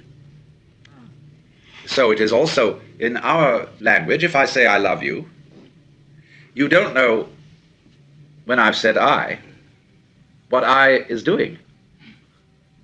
I could say I hate you. So we don't know until later. So in other words, the word love or the word hate changes the function of the word I. And then I was going to say, I love flowers. No, but I love you. You see? And so the word later changes the meaning of those that go before. The present is always changing the past. So when you get the idea in your mind that the point of view I'm talking about is very difficult indeed to acquire, that idea is one you are putting there to stop yourself seeing the other point of view. And above all, you must not take that seriously. It is simply a method of postponing seeing the point now. So you have to see it now or never, because there is only now. If you say, well, tomorrow, the next day, maybe in another dozen lifetimes, I'll be ready. That means, simply and solely, I don't want to be bothered with it now. I'm even not interested in it now, so I've got an excuse for putting it off. Which is fine, that's perfectly okay. You can put it off. There is no reason, there is no compulsion why you should come out of this illusion. That's why Oriental people do not tend, in the same way as Westerners, to be missionaries and saying it's very urgent that you be saved. It isn't, unless you say so. I mean, unless you are so disturbed by the suffering and the problem of suffering that you've got to find some sort of escape. But if you don't want to, you can stay there. It's okay, there's lots of time. And maybe you'll see through it when you die. At least in the moment of death. You will see that it was all a fake. So, don't be scared about the idea of the difficulty of it. That's a red herring, and it's quite irrelevant. And I don't think that teachers should talk quite so much about this as they do. And saying, oh, this is going to take a long, long time and a lot of practice and many years. Maybe it will. Maybe it won't. But that's beside the point. Because it distracts. It's like telling somebody that this is a very difficult book to read, and it requires immense powers of concentration. Well, that immediately kills your interest in it. Instead of if I would say, well, now this is a most extraordinary book. It's so fascinating. I've been working on it for years, and every time I just get so involved I can't drop the thing. Huh? I mean, that's a far more encouraging attitude to a student than, well, it's going to be very difficult. Except to very, very self-hating students who somehow perversely enjoy suffering through it. I suppose that's, of course, a way too, but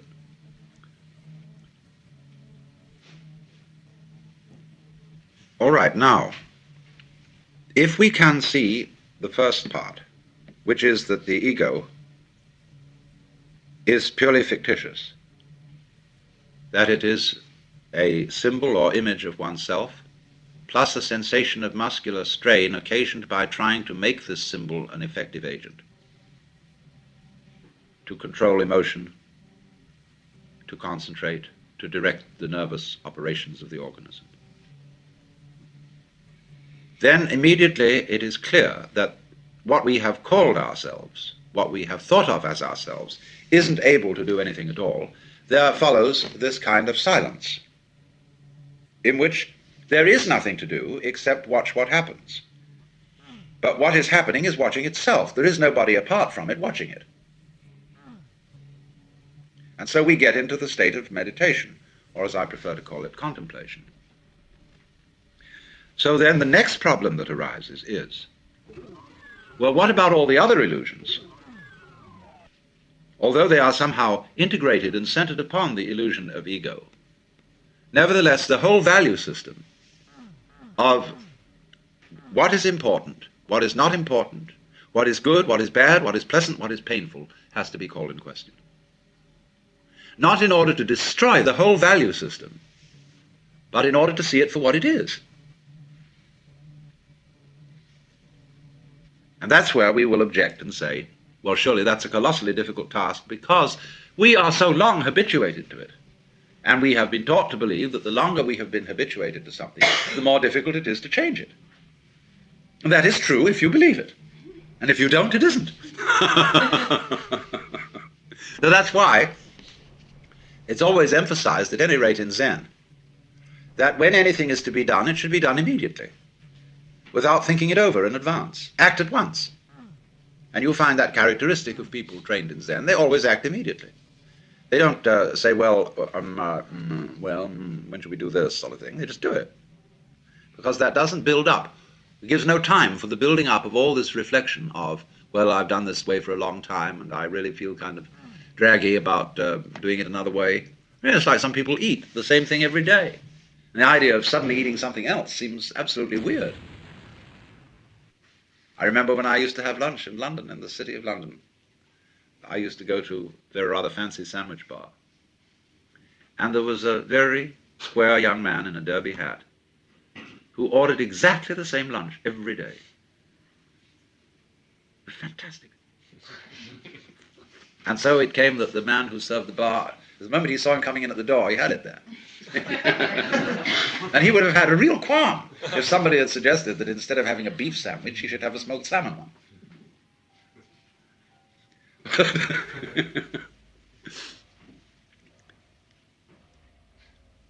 Now then, we get to this. What we are aware of is a complex of vibrations. And we have been conditioned to call them graduatingly good, bad, pleasant, painful. Whereas, as a matter of fact, they are nothing but vibrations. And if you look at any one of them by itself, you won't know where it is. That is to say, if you only know red, you can't see that it's red. You can only know that this is red by contrast with yellow and green and blue and violet. So you don't know that a sound is loud unless you know soft sounds, or you don't know that it's soft unless you know loud. And it is that comparison which gives us the feeling of the spectrum as being varied. Otherwise we wouldn't know. For example, when you watch television, you are actually seeing a single moving point moving over the screen. But it goes so fast that you see it in all these different places having different values of light. But let us supposing there was someone whose retina was not retentive in this way. He would look at the screen and see the moving point of light and say to human beings, I don't see what you see in this. Now, can we, therefore, get back not only to the situation where we see that the ego is a mere construct, but also where we see that all the values we put on the vibrations are arbitrary. And that we get to a position where we see the vibrations simply as the vibrations. And we would say then, well, surely all this is nonsense, which is correct. The universe, is a kind of ba-doo-dee-da, ba-doo-dee-da, ba-doo-dee-da, ba-doo-dee-da, ba-doo-dee-da, going on in this fantastic way. This is why music can be used as a meditative technique. Because a lot of music is nonsense. It doesn't mean anything. But it can be very interesting.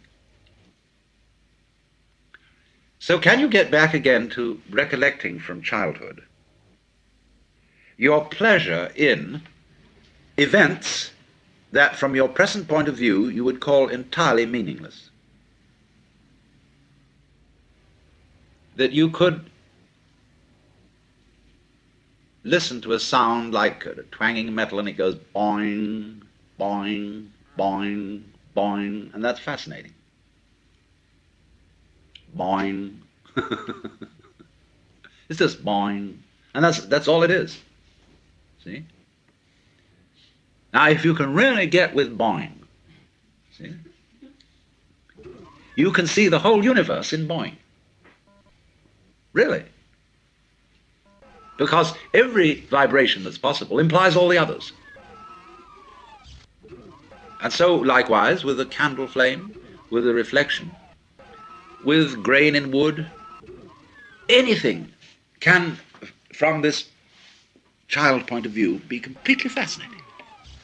Not because it means anything, but just for what it is that it is shaped so.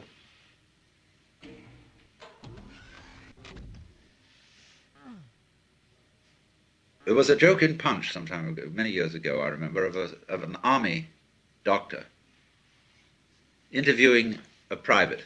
And the private says, "Every time I shake my leg like this, it hurts." He said, "God damn it, don't shake it." But you know, when one has something that hurts, there's a subtle temptation to keep worrying it. Like if you have a filling out of a tooth, your tongue plays with the empty hole. And children will experiment with pain in this way. It's like a dare. Children are always playing the game of daring each other to do something forbidden. Because the risk of disapproval involved, the calamity that may follow from it, it makes it so exciting. And why on earth do people challenge disaster the way they do, doing all sorts of wildly adventurous things? Because obviously that gives a taste, a quality to a vibration that is extremely interesting. Why, the craving for speed, so on. And it's only if you look very carefully at a vibration that you can see this point. That's why meditative exercises often involve a repetition process. Om, or saying a phrase, or doing an act like a mudra, over and over and over again. After a while, it becomes meaningless. You can say your own name like the Sufis do, and go on and on and on and on and on, and finally, it doesn't mean anything at all. It's just a noise. But it isn't just a noise, you see. The attitude of saying that something is just a noise or just a wiggle is an adult attitude. No wiggle to the child is just a wiggle. To the child, the elemental thing going on is blah. You know, I mean, it's just fantastic. Now, do you see why this is what mystics call ineffable? That is to say, you can't really talk about it. When I try to explain what I mean by digging a sound, I suddenly realize that I'm not really saying anything. And yet there are states of consciousness in which you can listen to sound and realize that that is the whole point of being alive. Just to go with this particular energy manifestation that is happening right at this moment. To be it. The whole world is the energy playing, doing all this, you see, like a kaleidoscope, jazzing.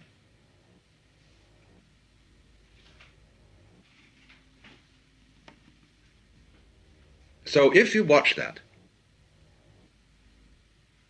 and watch it that way, you will be accused, of course, by those who are guardians of the game of doing something very dangerous. You're going completely crazy. I mean, the number of theological texts I've read which express in one way or another this horror of everything becoming meaningless, the meaningless life. Tale told by an idiot, full of sound and fury, signifying nothing. Those people, you see, have not dared to look at it. Now, there's another way of looking at it, of course, where in states of acute depression, people see it all as meaningless, but not really meaningless. They see it all as a conspiracy of horror.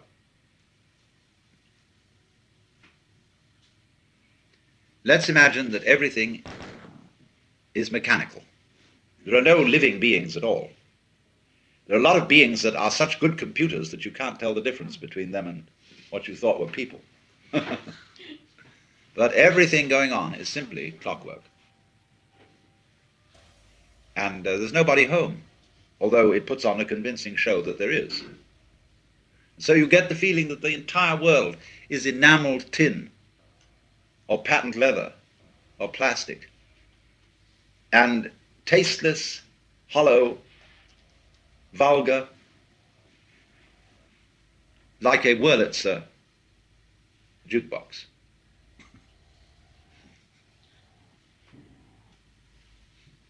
That's a very common feeling of people who get into acute depression. But you see, there is still here evaluation. You are associating the world with the mechanical as distinct from the organic. And we have a tendency, you see, to put down the mechanical because obviously a plastic flower, it doesn't have the scent, it doesn't have the soft feeling of a living flower. Well, we'll perfume plastic flowers soon. But you know what it'll do. It'll smell vaguely like soap, and it won't smell like a flower. So it'll be plastic smell. Now we know that, you see, and so we contrast it with the organic. In what we're doing now, we are getting to a feel of the world that is neither organic nor mechanical. Simply what it is. We don't know the contrast, just as we don't know the contrast voluntary, involuntary, we don't know the contrast organic, mechanical. Neither. So we get to what the Buddhists call tathata, suchness.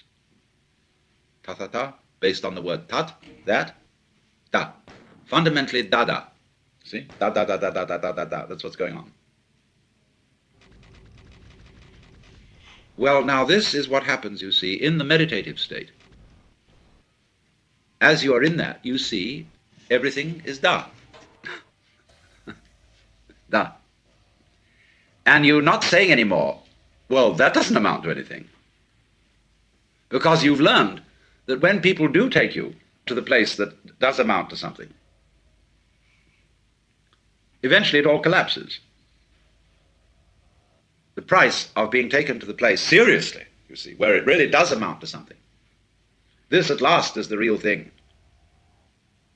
The price you pay for that, you see, is the horrors about its opposite.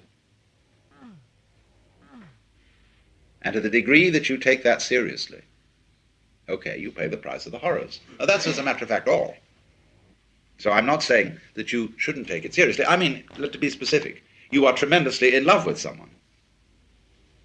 And you plan and plan and plan how possibly you can get this person to return your love. And they do. And this is the great event. This is fantastic. But that in the background of your mind is the thought that what if this person should be killed or some terrible thing happen? That always lurks behind the triumph of getting it so, of this intense, gorgeous feeling. Now, if you know that this is in a way an illusion, you can allow yourself to take it quite seriously, but always having a Hintergedanke, a reservation, a thought way back. This is the game. And having that, as a matter of fact, you can take it seriously. You can allow yourself to get involved in life to the most ridiculous degree,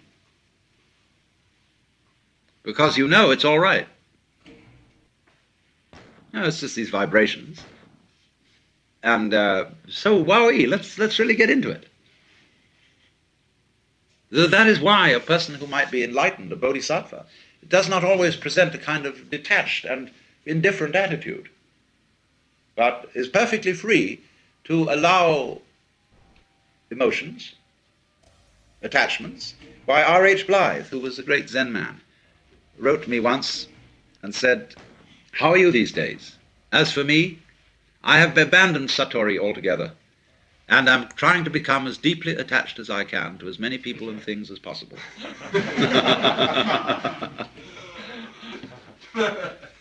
So what I'm pointing out to you is that this basic seeing that it's all da, da, da, provides a possibility for you to become involved in it much more incautiously than you normally are. To express feeling, to love, to throw yourself at the mercy of the goings-on completely, you see? So that this very perception of the illusion makes it possible to live up the illusion. And so if someone, therefore, is always in his attitude to life detached and reserved, it indicates, you see, that there's still a primordial fear of getting involved.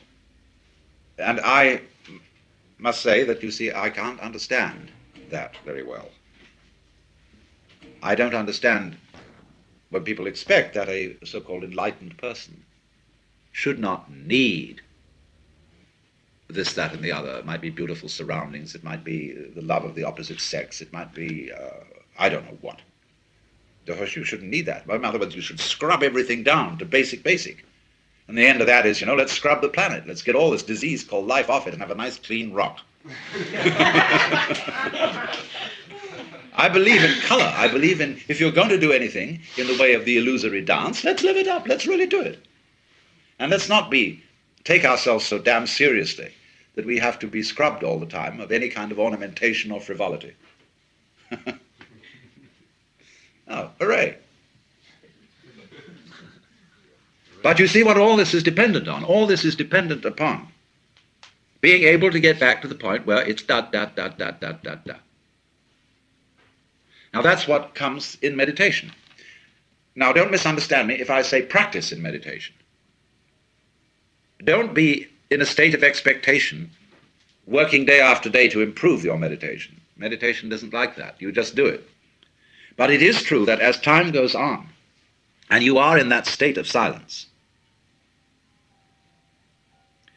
you will see this quality of the world. Now, the most difficult pains and problems to deal with are those that are monotonous, whereas you can see the possibility of a kind of ecstatic self-abandonment in a catastrophic agony.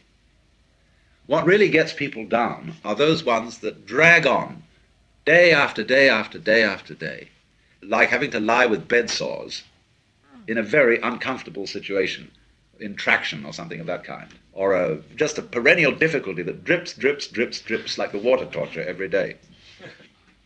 Now this is the kind of situation in which meditation shows its value, that you are increasingly in a state of consciousness where the world is babbling. Every one of us has something, that we say we don't like to do. Washing dishes, doing accounts. But when you get into the meditation consciousness, you see that nothing is more important than anything else, or less important. There is no way of wasting time. Because what is time for except to be wasted?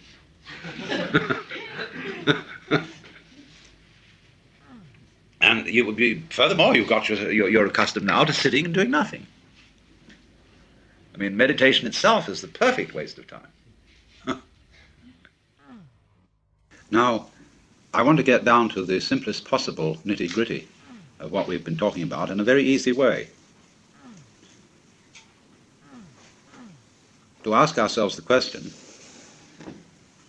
quite fundamentally, what's all the trouble about? In other words, what is your state of mind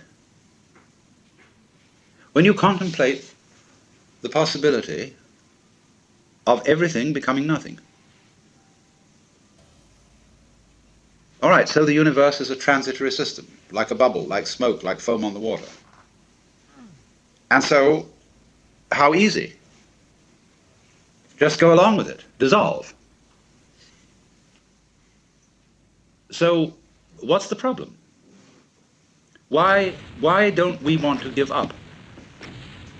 What do we think we're going to get by holding on and by resisting the dissolution? Now, I'm not saying at the moment that, as I'm a sort of preacher, advocating giving up. What I'm interested in, for you to feel, is what do you really feel like inside at the prospect of there being nothing, of this whole thing being a bubble that dissolves? You see, about death, the reality of approaching death, people are apt to feel chilly, cold, lonely, scared because it's an unknown. The most frightening thing about death is there might be something beyond it, and you don't know what it is. You remember, facing the world as a child, or at any time, the world is full of threats, mostly from other people. And there are monsters. There are all sorts of things which scare you, but beyond every monster is death. Dissolution is the end of it all. And by and large, the art of government is to fill that void beyond death with threats of a rather unspecified nature, so that we can rule people by saying, if you don't do as I tell you, I'll kill you, or you'll kill yourself. And so long as we can be scared of that, and so long as we can be made to think of death as a bad thing, we can be ruled. And that is why no government likes mystics. Because if we define the mystic as the person who is no longer scared of death, because the mystic is, in the simplest possible language, the person who understands that you have to have nothing to have something. So, you can't fundamentally scare the mystic with death. Because, say, well, what end can it all come to? What's all the trouble about? The most it can come to is nothing. I mean, there may be some troubles on the way of resisting this, basically resisting it. I mean, as you might say, the very cells in your body resist their dissolution. And so, in this resistance, there's an experience called pain, which we've been discussing. But beyond pain is annihilation. Or so it seems, anyway. What will it be like to go to sleep and never wake up? Nobody can think about it. But what is that state when you're teased out of thought? See, get with it. Going to sleep and never waking up. This is not, as you would fantasize it, a state of being in the dark forever.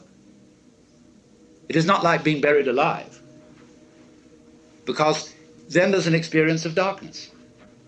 Now, I remember a little while ago having at one of my seminars a girl who was born blind. And I had the most interesting discussion with her, because she doesn't know what darkness is. The word is absolutely meaningless to her, because she's never seen light. Now, so, when you really think about nothingness, it becomes like, what I've often referred to, is how your head looks to your eyes.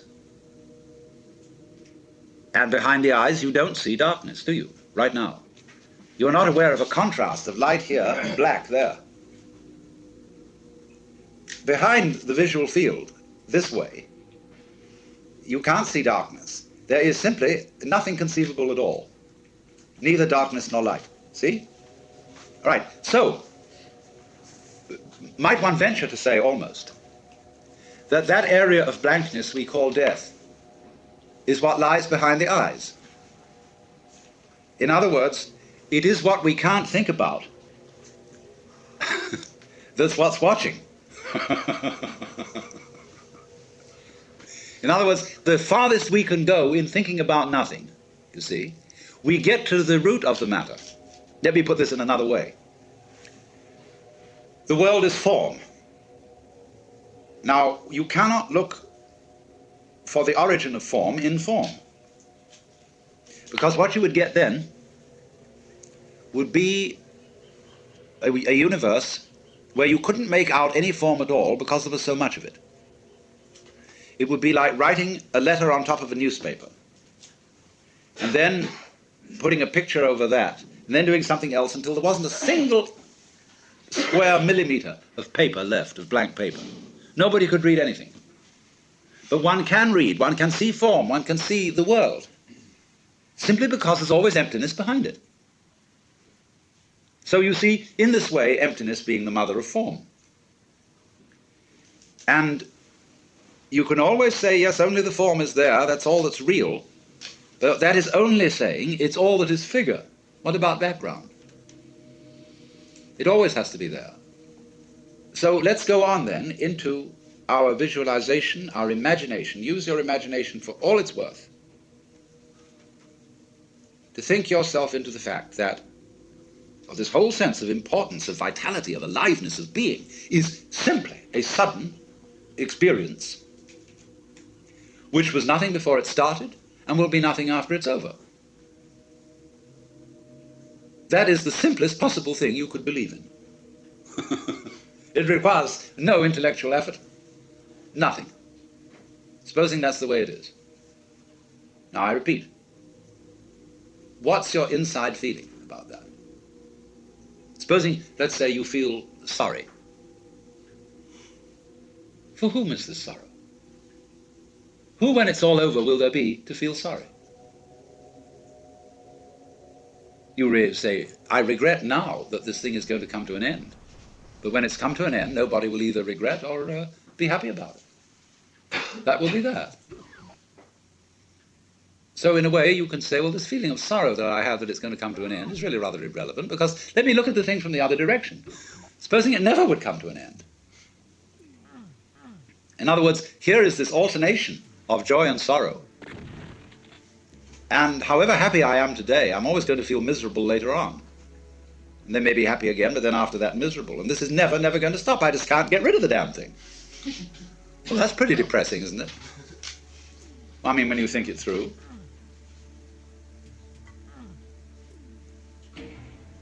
So you say, well, let's make a compromise between these two possibilities. One is that this compromise is, in other words, that it will disappear altogether, but then it'll start again.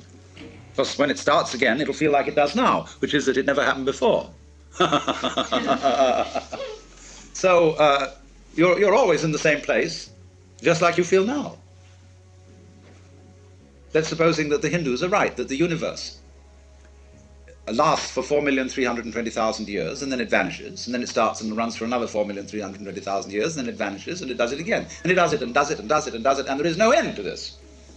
But fortunately, because of the forgettery, every 4,320,000 years, it doesn't become a totally insufferable bore. There is this blank space, this trough between the crests of the waves. You see? Now the Hindus thought about that, and they got tired.